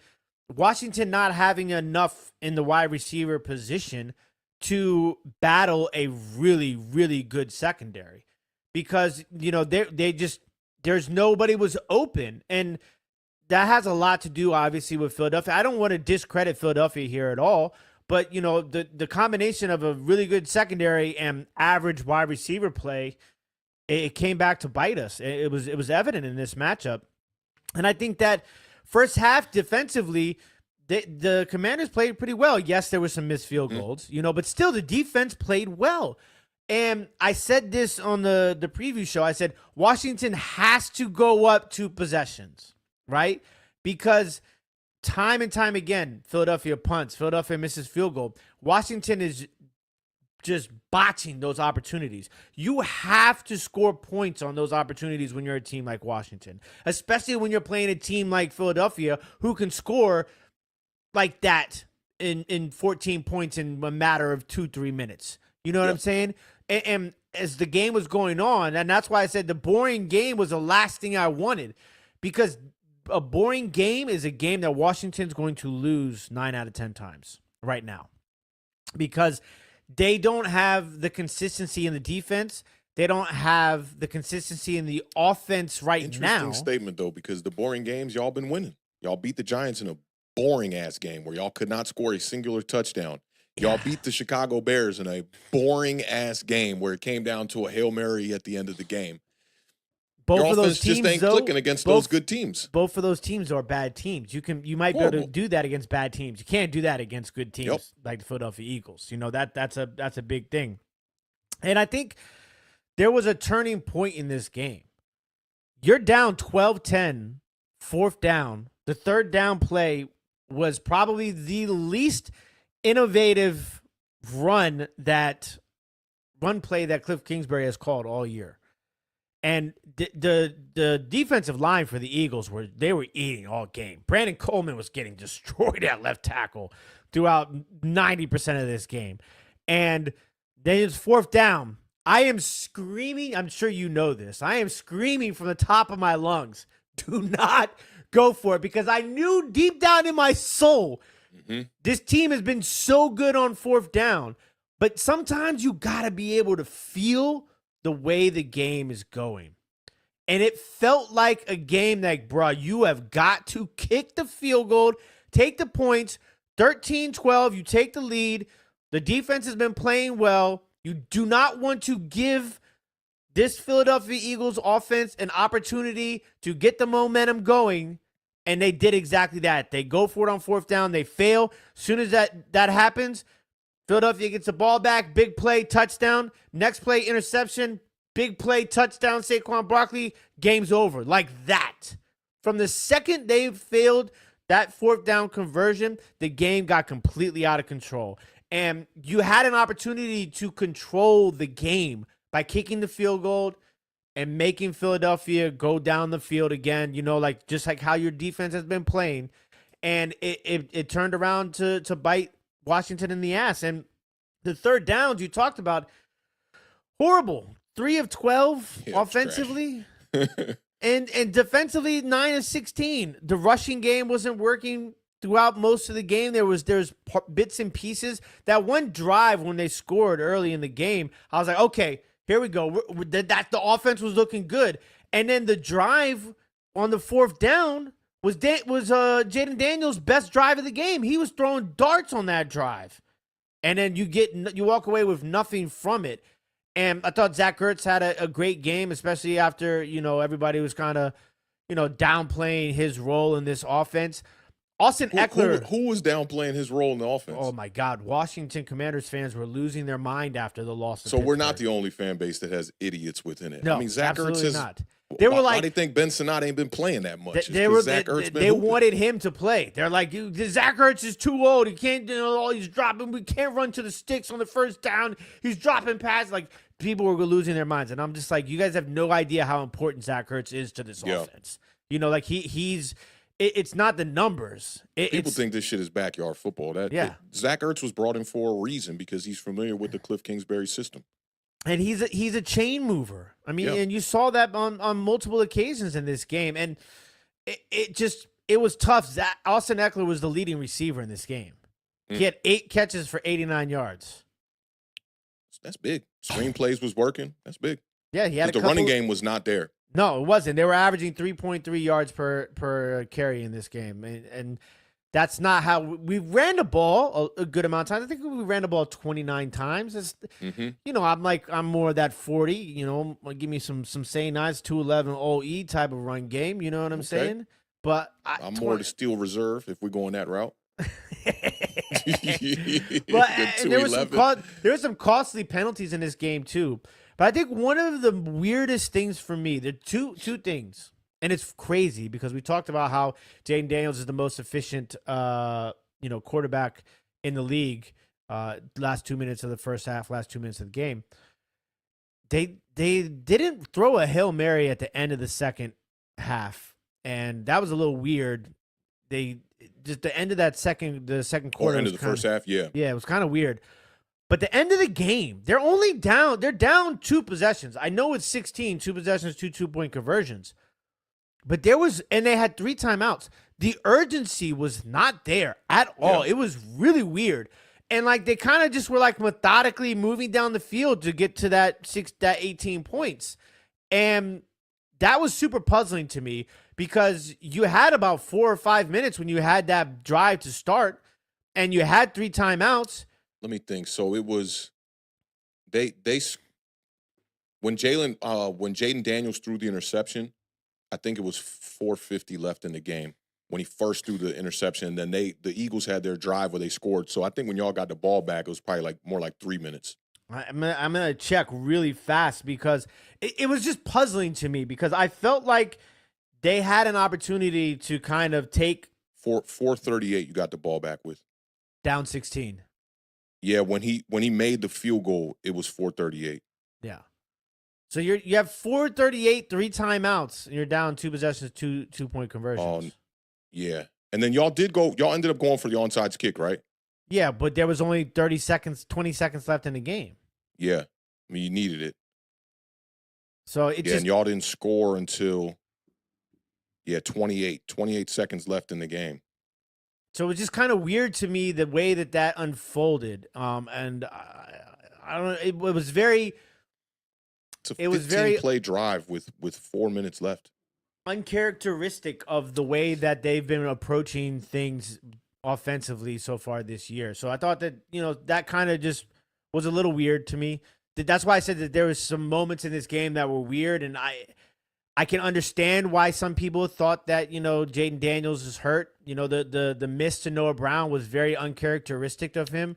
Pressure in the pocket. Yeah, and that's what the way he had to step up and move and then make the throw, that all that happens with instinct, and I think it just got him off his rocker a little bit. But I didn't see an injured quarterback out there. I didn't like either. what aspect of his game are we thinking the accuracy took a hit because he's hurt? Accuracy, no deep shots. The no deep like shots that. was schemed from the Philadelphia Eagles. They masked cover 3, and they made it look like cover 2 at the beginning of the plays, and then they would rotate that safety down into the box, and they were doing it flip-flop. Each safety, free safety, strong safety, was doing it at random, and I thought that threw off Jaden Daniels' game a lot, which is why he settled for a lot of that underneath stuff because they couldn't throw the ball down the field the whole game. And if you look at the last drive, that's probably why it methodically had to go down the field that way, because with, a 2-score game with four minutes left in the game, the Eagles aren't going to allow you to get no big plays off. They're not going to allow you to throw the ball. And I thought that more defenses are going to look at the way that the Eagles played Jaden Daniels here with that cover 3, that safety coming down on the cloud, and they're going to copy that. And you're going to see teams are going to be able to beat Jaden Daniels with that until he can find an answer for that, which I think it's going to be a personnel thing that's going to fix that. And what's interesting is that more people were talking about Pittsburgh, the way Pittsburgh played Jaden Daniels. But I think what you're saying right here is more of a, I guess if you could combine the two, you would be able to stop Jaden Daniels in this offense, especially if the run game's not clicking. But I think the Eagles they did a fantastic job defensively, like from the front to the back. It was just their coverage. Those 2 young guys they have on their defense they're dogs. Yeah, Mitchell and Cooper DeJean. Yeah, they're dogs, man. And Cooper DeJean really they got Slay back in the lineup, so it makes it even better for them. They can put DeJean in the slot and move him around and do a bunch of different things with him. I love him in the special teams game as well. I want to look at the Pittsburgh Steelers game you're talking about to see what coverages they were showing the Washington Commanders. I'm gonna turn on that all 22 here either tonight or tomorrow. And a lot of it too, I think, outside of just the coverage, because I think Philly was probably more of a coverage way of playing it, and I think Pittsburgh was more of a contain sort of the defensive line, middle of the defense way that they played it. And they did a similar sort of situation against Baltimore this weekend. Like Lamar had one big run, but outside of that, he didn't really run the ball. And Baltimore didn't run the ball at all. I think Derrick Henry only had like 13 or 14 carries in that game. It was very weird. But, Pittsburgh's defense did back-to-back weeks against 2 of the top scoring offenses in the league. Have done a pretty good job. I mean, obviously, they got one of the better defenses. Obviously, Washington put up some points, but I will tell you this. I had the roadmap, bro. Before you go to the roadmap, because there's some more on this game I want to hint at. The Lamar comment you made there, I don't think defending Jaden Daniels is the same as defending Lamar, like not even close. I don't think so. Containing those two quarterbacks is obviously very important. And I think that defenses approach any quarterback, even a Daniel Jones, you got to contain them. You got to make them step up in the pocket. Now, with Lamar, though, if you allow him to step up in that pocket, he can make you pay right down the middle of your defense. Jaden Daniels has that running capability, but it does seem like, especially ever since the rib injury, that they've been trying to make it a emphasis and a point. Don't get hurt running the ball. So I don't know where his rushing yards are on the year, but it just seems like the last half of the season, the emphasis to run the ball with Jaden Daniels is not even a thing now. It's a last resort. If it's third down and that's the way you need to pick up the yards to get the first down, then do it. But like, we're not seeing Jaden Daniels go out there and run read option ever. And I think it takes away from his game too. But I still think he's second in the league quarterbacks rushing. Behind Lamar. But, speaking of the contain and stuff like that, that was another thing that Washington was really bad at. Jalen Hurts got outside the pocket for some big plays on multiple occasions in that game, and it was there was really bad contain, especially on some third downs for Washington. It was very very evident too, and that was another thing. I think I tweeted that about 5 or 6 times during the game about the contain for Washington defensively. Even though they could have easily lost this game by a lot more.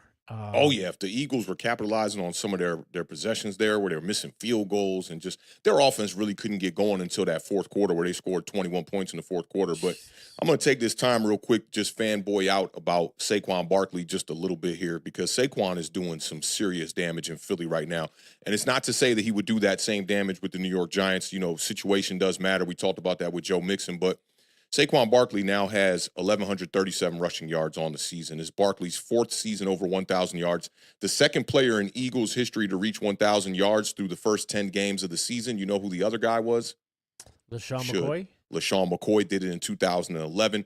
He's got 8 touchdowns on the year, 23 receptions for 210 receiving yards, 2 touchdowns in the passing game as well. Barkley has this number right here was like, you combine this with the tush-push stuff and all that, Barkley has 11 plays this season where he was tackled on the 2 or the 1 yard line. And think about all those plays that go to Jalen Hurts to get the tush-push, right? And then score in the end zone. 2-6 has 26 explosive runs over 10 yards this season already. He is the reason why that offense moves the way that it does, because now the Philadelphia Eagles can have a game, maybe not against a great team, but against a good team in the Washington Commanders, where A.J. Brown don't got to go for 100 yards. Devonta Smith don't got to go for 100 yards. Jalen Hurts does not even have to have a passing touchdown, and they can still go out there and win a game pretty convincingly with the way that Saquon finished off this fourth quarter. All this, and he still has 7 games left. Saquon is on pace for like 1,800 yards here, and he's on pace to break 2,000 yards from scrimmage. And I kind of hope he does it. I'm rooting for him here. Yeah. Now, Jalen Hurts was solid, right? But it wasn't that great of a game from him. It was just, it looked like Jaden Daniels' game a little bit, if you think about it, without the passing touchdown. He didn't have no interceptions, which is really good for Jalen Hurts, considering the way that he started off the year with the first 3 games. 18 of 21 for 221. He was only sacked 2 times in this game, 10 rushes for 39 yards. That's 3.9 a carry. He did have the 1 rushing touchdown as well. Jalen Hurts this is what doing your job looks like. I know a lot of people said this in the New York community about Daniel Jones in 2022 when people said, hey, man, we need to see more out of him. They were like, but he's doing his job. To me, this is doing his job. Jalen Hurts has 17 total touchdowns and 1 interception in the 6-game winning streak that the Philadelphia Eagles have gone on. Huge part of 8 passing touchdowns, 9 rushing touchdowns. Terry McLaurin now, got to talk about him. I went and I looked at y'all all 22 because that game was just so long ago. And I looked at the all 22 and, that's where I got the data of seeing the coverages that we were talking about earlier with the cover 3 masked as a cover 2 with the Philadelphia Eagles. And Daniel's game, 22 of 32, 191, 1 touchdown, 1 interception on a throw where he got baited. That was a rookie-like interception. Mm-hmm. But 4.9 yards per pass, that's not going to get it done. But more importantly, you need Terry McLaurin to have big games against big teams. And he was virtually shut out in this game going up against the Philadelphia Eagles. He had 2 targets for 1 reception for 10 yards, right? Now, Quinyon Mitchell lined up against Terry McLaurin on 20 of the 25 routes that he ran. That's 80% of the routes that Terry McLaurin ran were going up against Quinyon Mitchell. They didn't target Terry McLaurin 1 time when he was in coverage going up against Quinyon Mitchell. he allowed 0 receptions and 0 targets on a guy who's what I consider to be the floor of a wide receiver 1. And then the last thing about the defense, they were getting pressure from everywhere on that front line. And the guy who didn't have a lot of pressures, it was surprising to me, was Jalen Carter. He only had 1 pressure in this game, played every snap, every defensive down he played.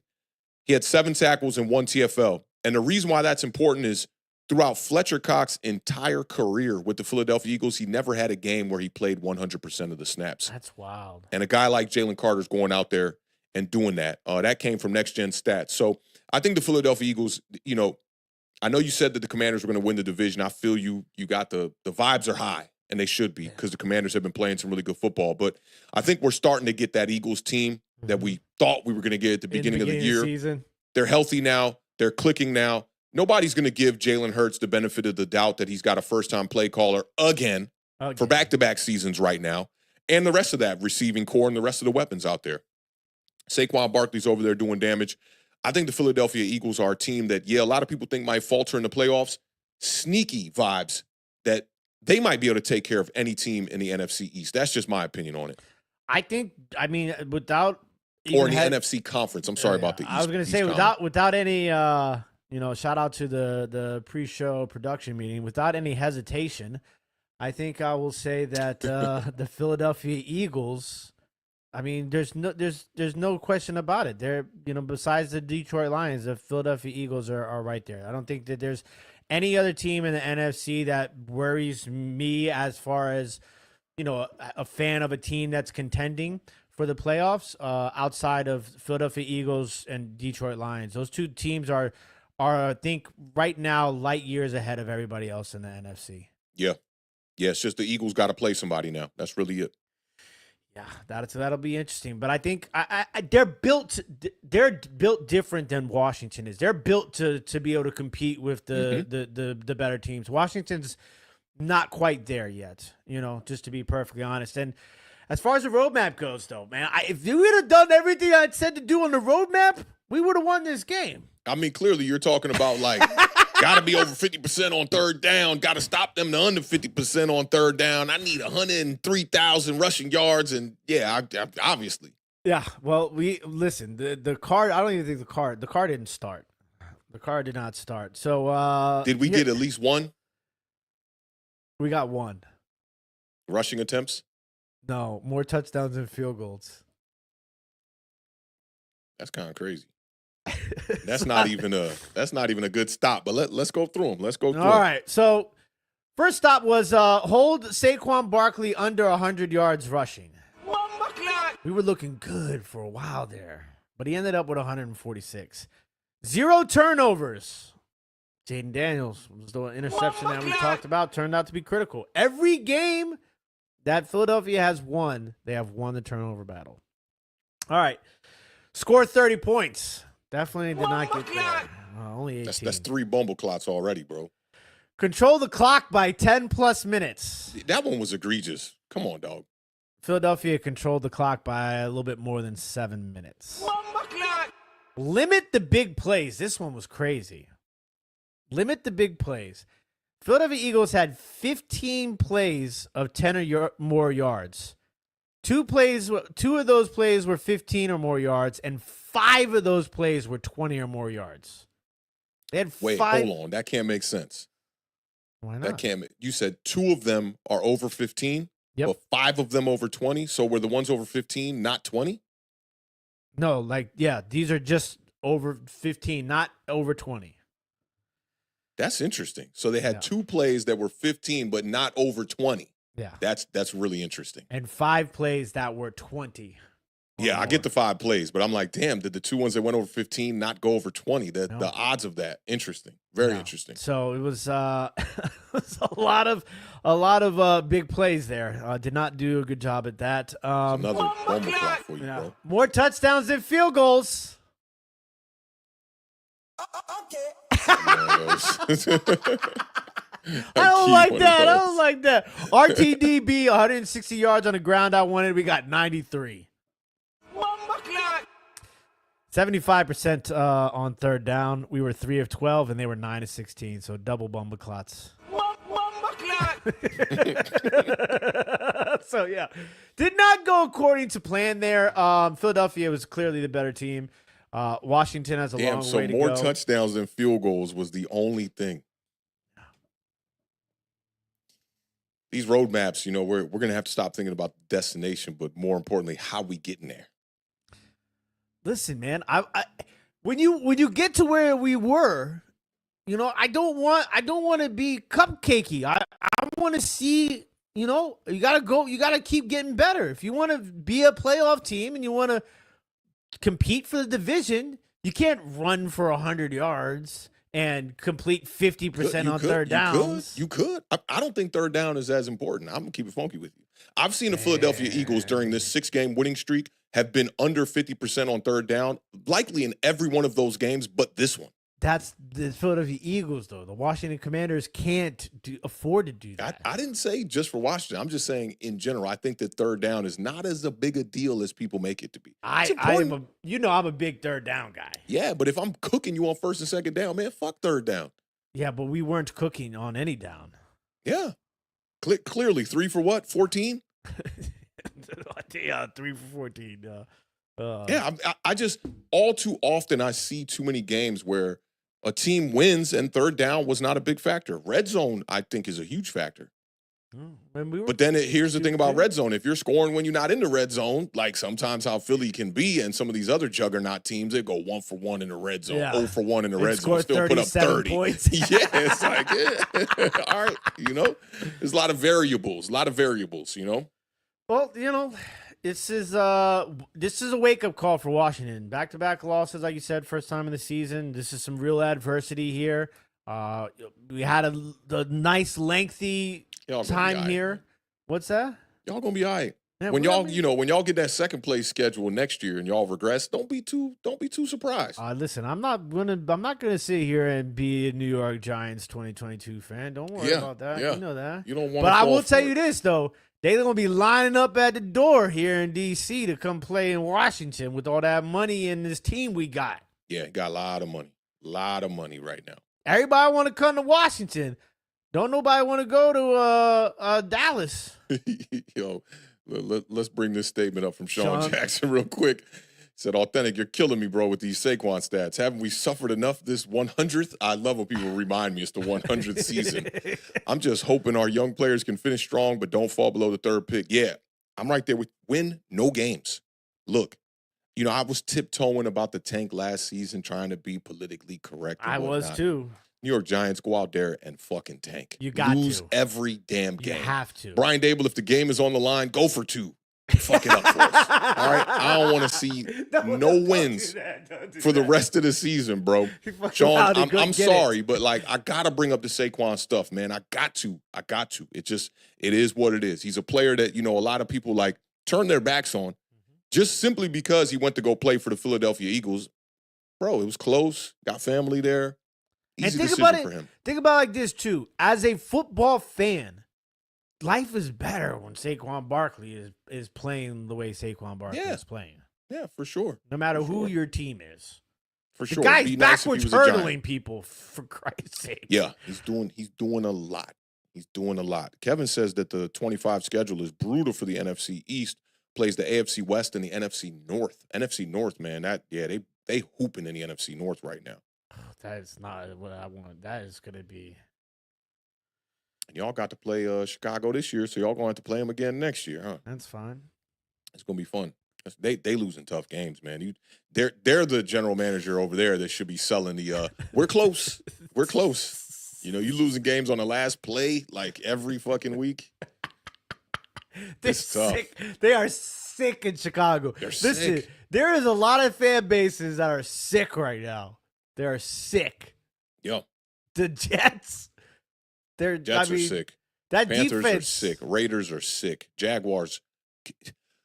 The Jaguars beat the Chargers in the playoffs with the incredible comeback, and ever since then, they've been straight garbage. I don't know I don't have an answer for that. Defense. Go look at how much teams that's are scoring on the them. defense that we forgot to mention. Yeah, the Jaguars' defense is trash. Bro, the Lions scored a touchdown on their first 7 possessions. Yeah, it's crazy. First 7 drives, man. First 7 possessions, they scored touchdowns. I see Ben. This is the second time Ben Harris talked about this one right here. Fire Dable and fire Shane. That's my suggestion. I'm going to be honest with you. That's my suggestion. I think you got to tear it all down, guys. I think you give them another year of their bullshit, because if you tear it down, the new guy's going to come in a weird situation. One of the only good situations being that he's going to be able to get his quarterback.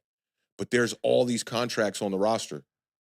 That's why I think. That's why I think that this is okay. If you finish with a top 3 pick, you got to tear it all down.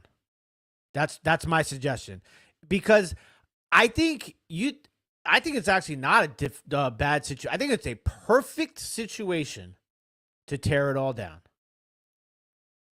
Perfect situation to tear it all down. Bring everybody new in. You're drafting high. You're drafting a franchise, player in the top 3 pick. If you have the top 3 pick, player. Listen, it's the New York Giants. If the Giants brought in a new regime and they did not fucking draft a quarterback in the top 5 picks, I'm quitting this shit.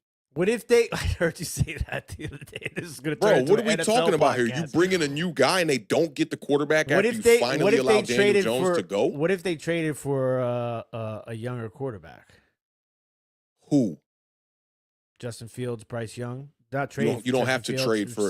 First of all, fuck trading for Bryce fucking Young. Throw that ball that shit up and throw that shit out the door. Justin Fields, you wouldn't have to trade for him. He's a free agent. On a 1-year deal, yeah. It don't got to be a 1-year deal. No, I'm saying he's on a 1-year deal right now. Yeah, his deal's expiring. They declined the 5th-year option. But then what? You don't draft a quarterback? You bring in Justin Fields as the starter with a new regime? I don't think so. I don't think so. But I'm just throwing hypotheticals out there. Listen, you have to start over from top to bottom. New quarterback, new GM, new head coach, new entire coaching staff. And that's it. You have to. You could. And I think you could. And you can maneuver. There's a lot you can do if you wanted to trade some of these guys. Like if you wanted to trade Thibodeau, if you wanted to trade Andrew Thomas, if you wanted to trade Lawrence, if you wanted to trade Brian Burns, Darius Slayton's contract ends at the end of this year.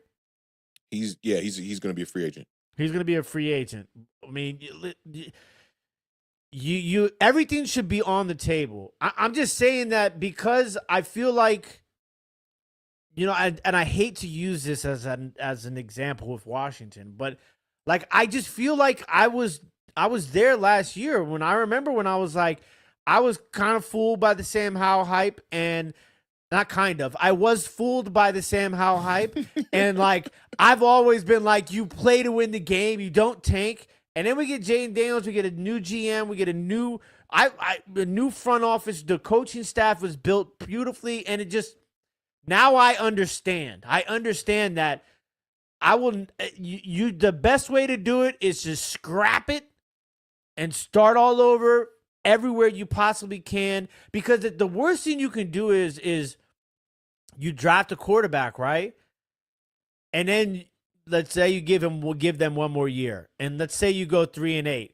Do we say, oh, well, it's a rookie quarterback, then do they get another year? Or yeah, they would. They would. They would. If they bring in a rookie quarterback. Cycle. It's just a cycle. Here's my one thing, and I've been the front runner of talking about cleaning house with this team for 2 years already. Before they even gave contracts to Dexter Lawrence and Andrew Thomas, I'm the first person that considered that we should ditch these cornerstone pieces for assets. Yeah. But now you have all these guys on the roster. So you mean to tell me that you're going to pay these players, you're going to pay their guaranteed money to go play elsewhere, lose all that money from all these cornerstone pieces, house? This is the thing, is that, like, obviously you wouldn't necessarily trade everybody, right? Because, like, we kept Deron Payne and Jonathan Allen and Terry McLaurin.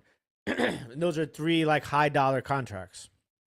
But you have to put some of that stuff on the table. Maybe some guys who have expiring rookie deals, like make some moves like that, kind of similar to like the Jahan Dotson situation where there aren't none, I don't think. Well, I mean, these guys drafted their class in 2022. There's only 5 players left from the Dave Gettleman era on the New York Giants right now: Azeez Ojulari, Darius Slayton, Daniel Jones, Andrew Thomas, and 1 more. That's it. Thibodeau was the first draft class for Joe Shane. 2022.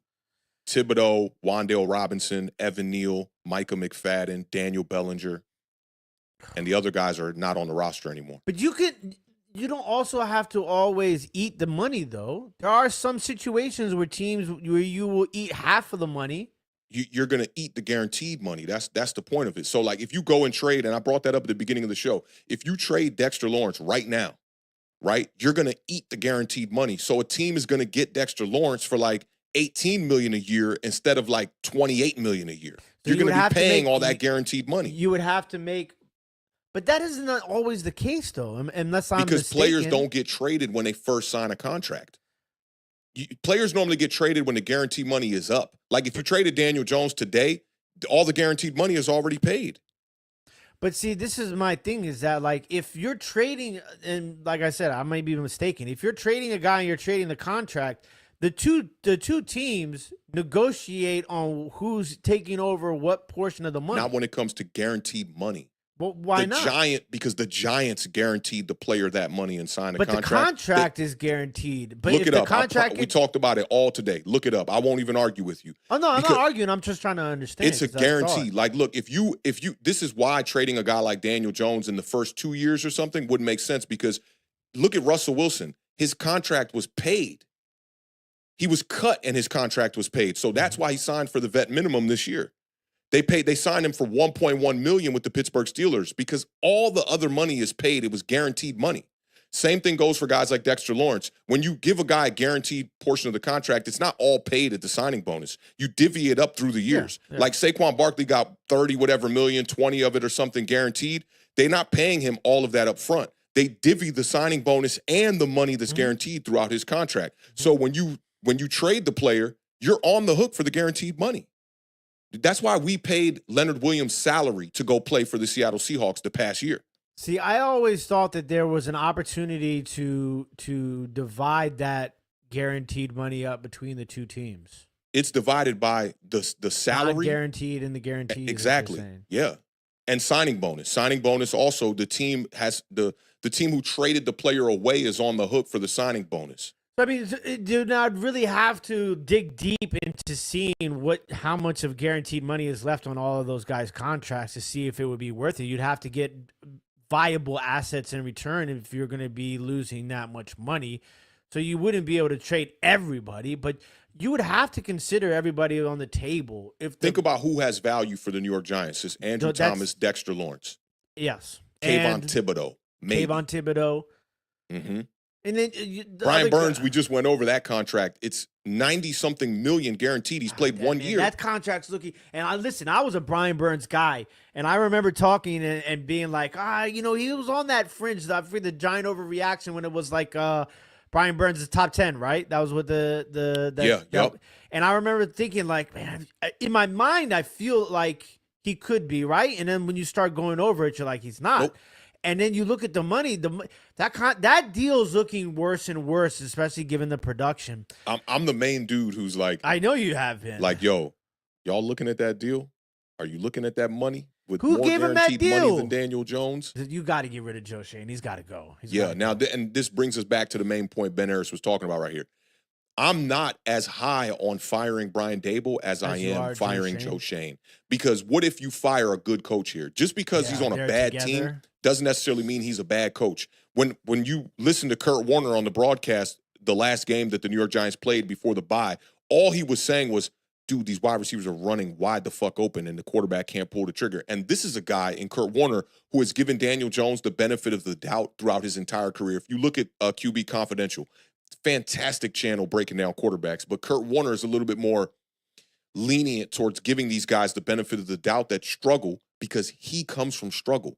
He's a guy that was overlooked in the NFL, not highly drafted, had to go to the CFL and do all that crazy shit and then come back to the NFL after bagging groceries. So he has that underdog story. Yeah. So he roots for guys like Daniel Jones.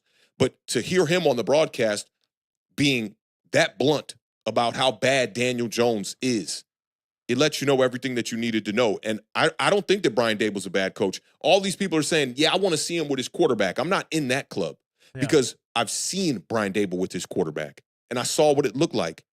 on arguably a roster that did not have as many weapons as the New York Giants does. So that's what I'm worried about. So Like, I want to see Brian Dable with a Yeah. functioning quarterback. I do, but I don't need to see that to be able to evaluate who Brian Dable is as a head coach. I've looked at the all 22 on Brian Dable when he was in Buffalo. It's not a different scheme. So I wonder, but then I guess it comes down to how ownership views the two of them. Are they going to view them as separate entities, or are they going to view them as a package deal? And then it's like, okay, if you do get rid of Shane, but you keep Dable, then your new GM is going to come in.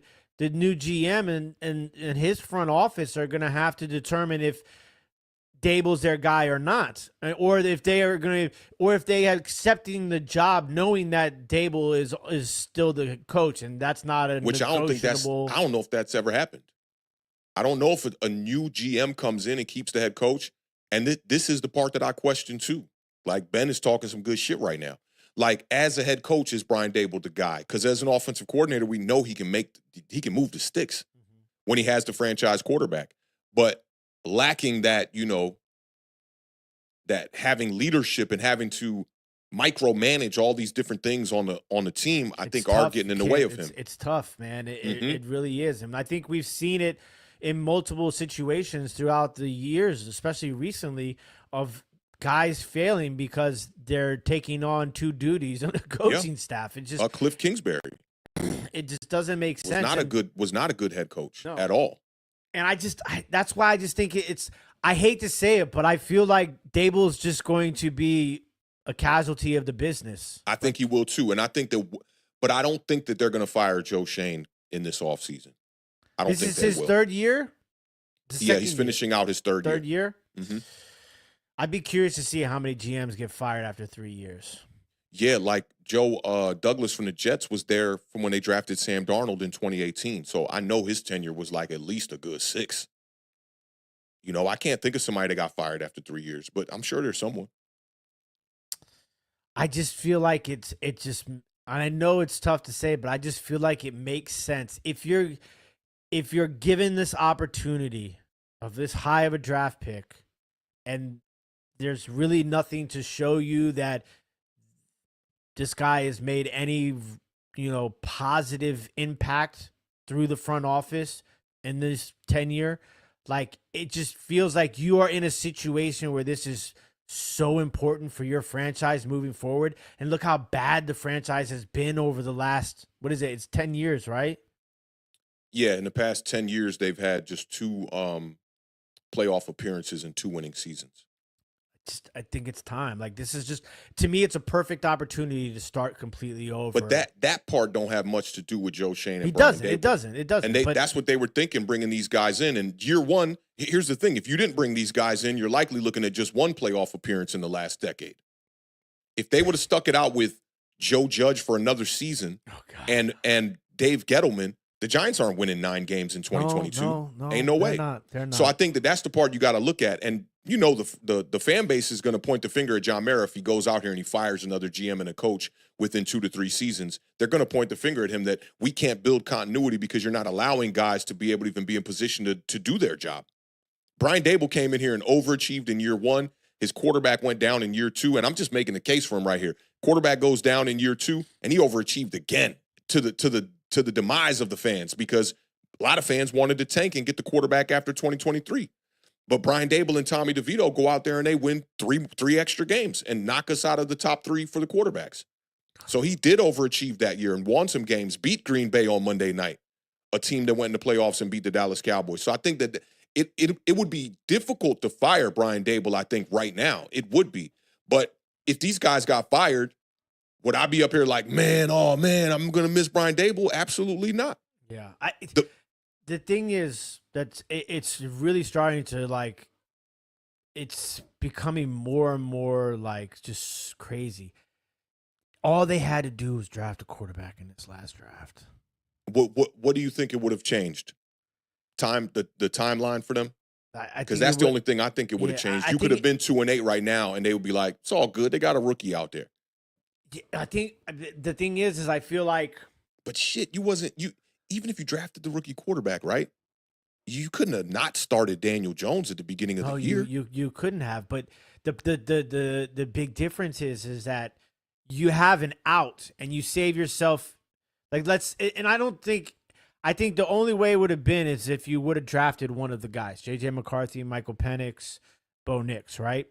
I think it would have been less. It would have been less life saving, your job saving, franchise saving if you would have drafted a quarterback outside of those guys, right? It still would have helped, but it wouldn't have been the same. So say you drafted what are you talking about? Like a guy like Spencer Rattler in the 5th or something like that? Yeah, I think it would have helped, but it wouldn't have been job saving, because if you draft JJ McCarthy, Michael Penix, or Bo Nix, right, at 6, you use, you can draft your wide receiver. There's plenty of guys that we've talked about already, like beating a dead horse later in the draft with the other picks, right? So if you have that guy on the roster, you start Daniel Jones. You're 2-8 right now, right? You might be 2-8 right now. No, Without I'm saying Malik Neighbors, you probably might have lost every fucking game. Well, I mean, okay. Well, let's say you're 2-8 or you're 0-10. Yeah. At this point, right? We'll say we'll cut it in half if you have Keon Coleman and you go 1. He wouldn't have been there. Okay. It would have been the best wide receiver you could have drafted in the second round would have been Adonai Mitchell. Had a great play this weekend. Okay. So we'll say you're 1-9. Okay, we'll split. Okay, I'll meet you in the middle there. All right, meet you in the middle at 1-9, right? Yep. You bench Daniel Jones. You make him QB3. You go with your rookie quarterback. You have a good rookie quarterback in Michael Penix, JJ McCarthy, or Bo Nix. I think we can all agree with that, right? And now you're moving into next year. You're cutting the dead weight with Daniel Jones. You already have a quarterback. You're going to have a top 5 pick. Now you can kind of focus in on some of these other holes that you have, and you don't have to necessarily worry about the quarterback. Joe Shane and Brian Dable are looking like, smart guys because they had an insurance policy on Daniel Jones by drafting the quarterback. Now they get a little bit of extra time with their rookie quarterback to build the roster around them with a high draft pick, a high second-round draft pick, a little bit of cap space. You make some moves.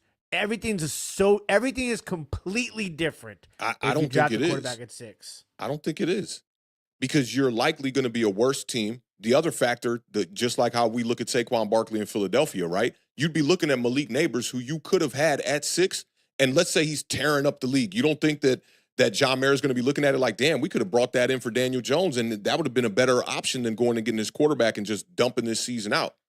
I don't think it's that drastic of a difference. It's what I would have done. Don't get me wrong. But I don't think that now in hindsight, you wouldn't be looking at the coaching staff like, I got to give them, the benefit of the doubt now because they drafted their quarterback. We'll go into next year and hopefully they develop Michael Penix or JJ McCarthy. You're still in the same position you're in right now. You are, but you already have your quarterback. And this is speaking from the scope of Shane and Dable, obviously, right? Because you basically are eliminating a step moving forward, and you're kind of saving your ass because you were smart enough to have an insurance policy if the Daniel Jones deal doesn't work out. See, right now... But then your roster looks much worse. No wide receiver 1. No wide receiver 1. You'd be having Adonai Mitchell and like an Isaiah Hodgins out there with Darius Slayton and Jalen Hyatt and Wan'Dale Robinson. But that's the thing is that like everybody already thought, that you had some of these guys, but maybe those guys look better the second half of the season with Michael Penix, Bo Nix, or JJ McCarthy. The wide receivers we already had on the roster? Yeah, the wide receivers you already have on the roster. I don't think so, but I wouldn't rule it out. I don't think so either. I don't look at Wan'Dale Robinson and these guys as like high-level guys, but I do think this, and somebody proposed this to me on a Giant Overreaction. I thought it was a really good question. A lot of people on the internet have been kind of, I don't know, when people ask really good questions, sometimes people on the internet are like, why are you asking that stupid question? Like when Tim McDonald said, what's the identity of the New York Giants without Saquon Barkley? They're like, why is Tim McDonald asking stupid questions? It's like, what's the identity, bro? Like really what it is. Drafting one of these quarterbacks that you're going to get in 2025 and pairing him with Malik Neighbors, tell me a better situation than that. Michael Penix and Adonai Mitchell and going into this year and drafting, is that the better situation? That's a very valid point. It's a very good valid question. point. I was stumped. I said, God damn, you kind of right. Mean, like, the only question is it's easier in hindsight, right? Of course. What happens if the quarterback you draft this year doesn't hit and Michael? That could have happened with the other guys. Yeah, exactly. Like, we don't know if Michael Penix or J.J. McCarthy is going to hit. Yeah, we don't. Listen, everybody high on Bo Nix right now. If I had to bet some money, if I had to bet like a good chunk of my money right now on whether or not Bo Nix is going to be a top 12 quarterback over the next duration of 5 to 8 years, I'd bet he wouldn't. He's playing all right now. Yeah, I can't make that bet. I could only make that bet with Jaden Daniels. I would do it with Jaden. I would maybe make the bet with Caleb Williams, Drake May. I would consider it with those guys, but like I don't know what's going to happen with Michael Penix and J.J. McCarthy now. I think Bo Nix has shot himself into contention for Rookie of the Year. I don't know if I'm not a big Sean Payton fan as other people are, Ben. I know I'm not saying that he's not a good coach. Yeah, well, I mean, then him being a fan of him, if you not saying he's not a good coach, it don't matter. There are people that could say I'm not a fan of Brian Flores. He's a good coach. Yeah, that's what I'm saying. Is I think he's a good coach. I don't think he's not a good coach, but is he a really good coach right now? And that credit is going to him with Bo Nix. Bro, I don't wait as much. Look at that roster and how they straight up just said, "Fuck all the weapons we have on this offense." No, I listen. They don't have nobody. They got rid of Tim Patrick. They got rid of Jerry Jeudy. They don't have nobody. Do it with Russell Wilson. They did. But why? When you could do it with Bo Nix, who's on that rookie deal. Very true. It makes sense for him. And the other thing is, I think that Sean Payton, and that might be why you don't really fuck with him like that, right? But I think the reason why he was so not on board for Russell Wilson is because Sean Payton's offense requires you to throw across the middle.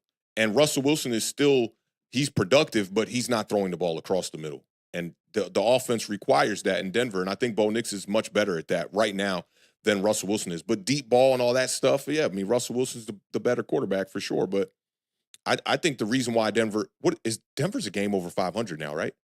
They're like two games over 500 now. Because they lost to the oh yeah, I think the Chiefs on the game-winning field goal. Yeah, they're one game over 500 now. I knew they were going to blow out Atlanta. Atlanta's defense. I didn't know they was going to blow out Atlanta. You picked the Broncos though, right? Yeah. You thought that game was going to be a blowout? I mean, I'm pretty sure I described that on the parlay, yeah. I can't remember, but damn, picking that as a blowout that's lit. Atlanta's defense. You know some shit a lot of motherfuckers don't know. Yeah, so the Broncos are 6-5, game over 500, and they were looked at as one of the worst teams in the league entering this. I mean, look at the Chargers. They let everybody go on that team. They got a unicorn at QB, and not necessarily, bro. That defense that's still offensively. Intact. Offensively, I meant. Yeah, they let go of Keenan Allen, who's old, and I don't even like calling people this words. I'm not gonna go there. Who's old and declining, and Mike Williams coming off a catastrophic knee injury. What were you gonna do with those guys? It looked good, like to a fantasy football team and a kid, it looks good. But John Harbaugh went in there, and then they brought in J.K. Dobbins, brought in Gus Edwards. They brought in pieces. Lad McConkey. Yeah, they did it right. Playing better. Yeah, they did it right. They did it right. I don't look at them like I look at the Broncos. The Broncos were just a bad team. Yeah, that defense is good though. Now they are. Last year they weren't. No, Patrick Surtain was, but not everybody else. Yeah, and he was banged up. I want to say he was banged up last season. So I think those are very different. Like it's much more impressive what Sean Payton is doing with the Broncos over what Harbaugh is doing with the Chargers. You knew they had. I think that's Justin Herbert is the guy who should be the fifth quarterback when you label a top 5 right now. He should be that guy. Yeah, I think that's a valid argument. Yeah, and doing that with Bo Nix, that's lit. Yeah, I give Sean Payton all his respect, and he's a Super Bowl fucking winner. Yeah, no, that's why I said it. It's like I'm not saying this is a personal thing. I'm just not as high on Sean Payton currently as most people are. But that's just me, Yeah, that's that shade. There's some shade, some hate there. Some hate there. I can dig it. To admit that. I can dig it. A little bit of shade. But we'll see. We'll see what the Giants do, man. I'm interested to see if they make any moves. I think if it does spiral out of control, Brian Dable's definitely a guy that could be considered to be fired. And I agree with you that they are a package deal. If one goes, both of them gonna be out of here for sure. That's how I'm looking at that one. But It's going to be We'll see. interesting. 7 games. Because you think about it like this, right? In a season when you are 2-8, you're on the edge of your seat moving forward because you're watching that draft board. You're waiting to see what the future of the franchise holds. Because think about all those edge of my seat, like as a fan, or no, I mean you're on the edge of your seat, or like the front office, or for what's going to happen. Oh yeah, not me. I don't give a fuck, man. These Giants are terrible. And listen, what can go wrong will go wrong. Like, watch us get to 2025 draft, and they're like, with the 3rd overall selection, the New York Giants go offensive tackle or some fucking crazy shit. I'm here to expect the worst now with the Giants. But I will say this. Like I'm not on the edge of my seat at all. Like, at all. I thought you were talking about like Brian Dable and them, because I'm not on the edge of my seat. And here goes Monique. What's going on, Monique? But for me, I will be excited when they draft a quarterback in the 1st round. Yeah. But that's what when I say on the edge of your seat, because like I don't mean like necessarily literally, but I mean like that we cannot afford to win. Like you're going to kind of be watching to even think about them winning these games. Okay, I know everybody looking at that Tommy DeVito shit last year, but the Giants are trash. They got 2 games they can maybe win, Cowboys being one of them. So to me, at best case scenario, the New York Giants win 4 games. Remember that poll I put up? And I was telling everybody, I think Tommy DeVito, Trey Lance on Thanksgiving, we're getting closer and closer to that. Mm-hmm. Everybody else thought it was going to be Drew Lock and Cooper Rush. Yeah. I remember you put that poll up. A lot of people were talking about that topic that day. And I remember somebody came into the spaces and they said, yeah, Drew Lock versus Trey Lance is going to hit on Thanksgiving. I was like, I got to tweet this out immediately. And then you tagged me in the poll. I was like, oh, you talking about the same shit I'm talking about here. Yeah.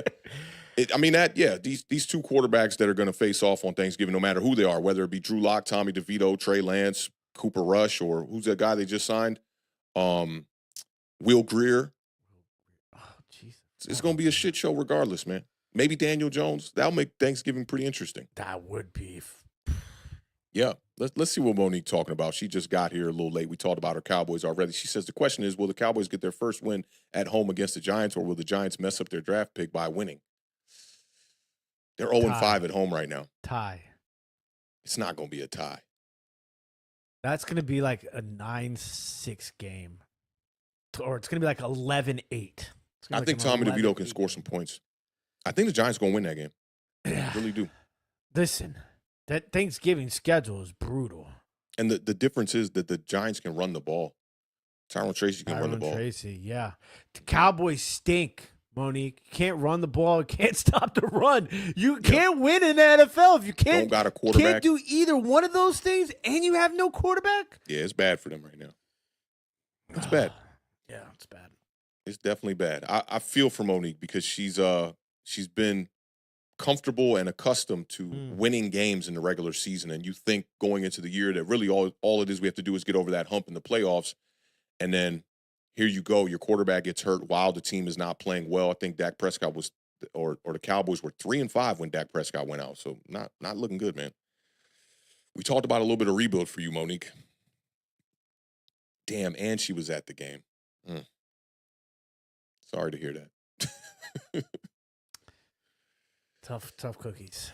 Yeah, tough cookies, man. But I didn't even expect this show to be long, but get the rapping. That's how it goes, Shout out to everybody that pulled up and had the conversations about Brian Dable and the Washington Commanders. Y'all better get on track here, man. 2-game losing streak. Y'all got Dallas coming up this week? Yep. Don't fuck around, let them beat y'all. That's why I tried to tell you in the beginning, man. No, what you tried to tell me is that the Houston Texans game mattered to the Washington Commanders, which you tried to clean it up with that shit later. No, that's why it mattered. It mattered because I wanted Dallas to come in here defeated. You wanted them to come in off the victories, which you really wanted. No, I did not want that. If you're really thinking about your Commanders winning the game, come on, man. You're not scared of the fucking Cowboys. I'm not scared of the Cowboys, no. But I'm scared of there's always, until we get over this hump completely, there's always going to be that in the back of my soul and hiding away in a dark place, Washington team. That's over, man. And y'all still in the rebuild. It's okay, man. You can lose games. It's okay. You don't got to beat every team you're expected to beat. It's okay. I'll see you in the playoffs. Hopefully you guys make a run. Monique is down there just copping and playing excuses. She's right about the injuries, though. I'll give her that. It's football. The dome falling, the sun, all that stuff. He said it's football. He be the first one up here, but man, my guys are hurt. Not me, not never. I don't make excuses. Winning teams don't make excuses. They find ways to win. Sounds good in 2024. It does. It really does. We'll see what happens in this next matchup against the Cowboys. But Beard, I'm gonna eat some dinner. Any last words for the people? Oh man, just big shout out to everybody in chat. We appreciate all the love and all the support. You guys are absolutely awesome. We will be back Thursday night, 7:00 p.m. Eastern Standard Time. Make sure you guys are following us on Twitter at TimWalkOnWater2 at Authentic. You guys can find all the goodies and the info. And yeah, if you want, shoot me a follow on the Blue Sky. That joint's still not popping off quite the way I thought. I know. Not one person has mentioned it since last show to me. It's okay. You think it's just gonna, just get brushed under the rug, kind of like Threads? No, I don't. If you were looking at your portfolio, mm-hmm. and you had a bunch of stocks here, and Blue Sky was there, would you tell me to invest in it or not? I would buy Blue Sky. You would buy some Blue Sky. Yeah. How many shares we talking about here? I mean, listen. We haven't even. As soon as January comes around, you're gonna see another boost in Blue Sky. I wonder if they're public yet. Thursday night football matchup is the 2-8 Cleveland Browns going up against the surprisingly 8-2 Pittsburgh Steelers. Pittsburgh's a good team now. I got to put some respect on them before we close out this show. Pittsburgh's a really good team, actually. Who told you that? They've been handling business. I told you that. I guess you did. Yeah. You didn't think y'all were going to beat them, though, right? Yeah. I did. What about Washington? Are y'all a really good team? No. Glad you could say that. Okay. Hey, Sebastian, I hope you somewhere lurking in the chat. We're a good team. And we can clip this up. I told you, we're a good team that can't be really good teams without being perfect. It's going to be a funny show if the Cowboys beat y'all this week. Y'all offense is kind of struggling. Don't let them get their shit together against y'all. I do not want it to happen. Yeah, it's going to be ugly. That's going to be ugly. Listen, they will. Monique going to show up on that Tuesday. Yes, she will. Mm-hmm. They will burn the city if the Cowboys come into D.C. and beat us.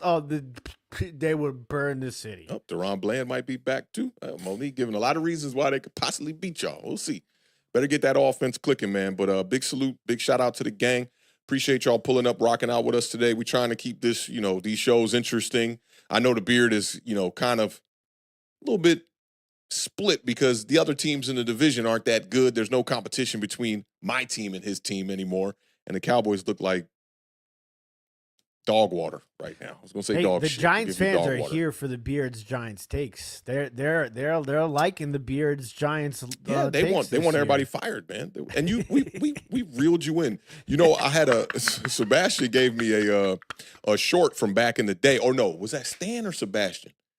Stan or Sebastian, I think it was Stan actually, sent me a clip from the show where we debated if Daniel Jones is playing winning football and you considering him being quarterback for your team. All right, we're going to leave y'all right there. That was Taylor Heineke prime. Yeah, we have conditioned the Beard to understand what it's like to be a New York Giants fan. But again, man, big shout out to y'all, man. Appreciate y'all sticking around for this last little bit of banter over here on Authentic and the Beard. But y'all know what it is. Y'all know how we end every show over here. Keep raising that bar. Keep living those dreams because the universe flows in Technicolor and surround sound. And a life without dreams is black and white. Rest in peace to the podcast GOAT, Combat Jack. And when I put up this peace sign, the Beard better not be clicking the wrong graphic, all right?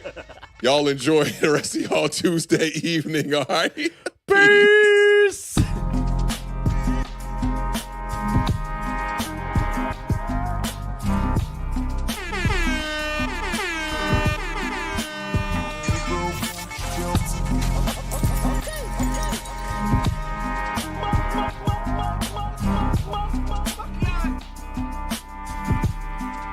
Spike don't care.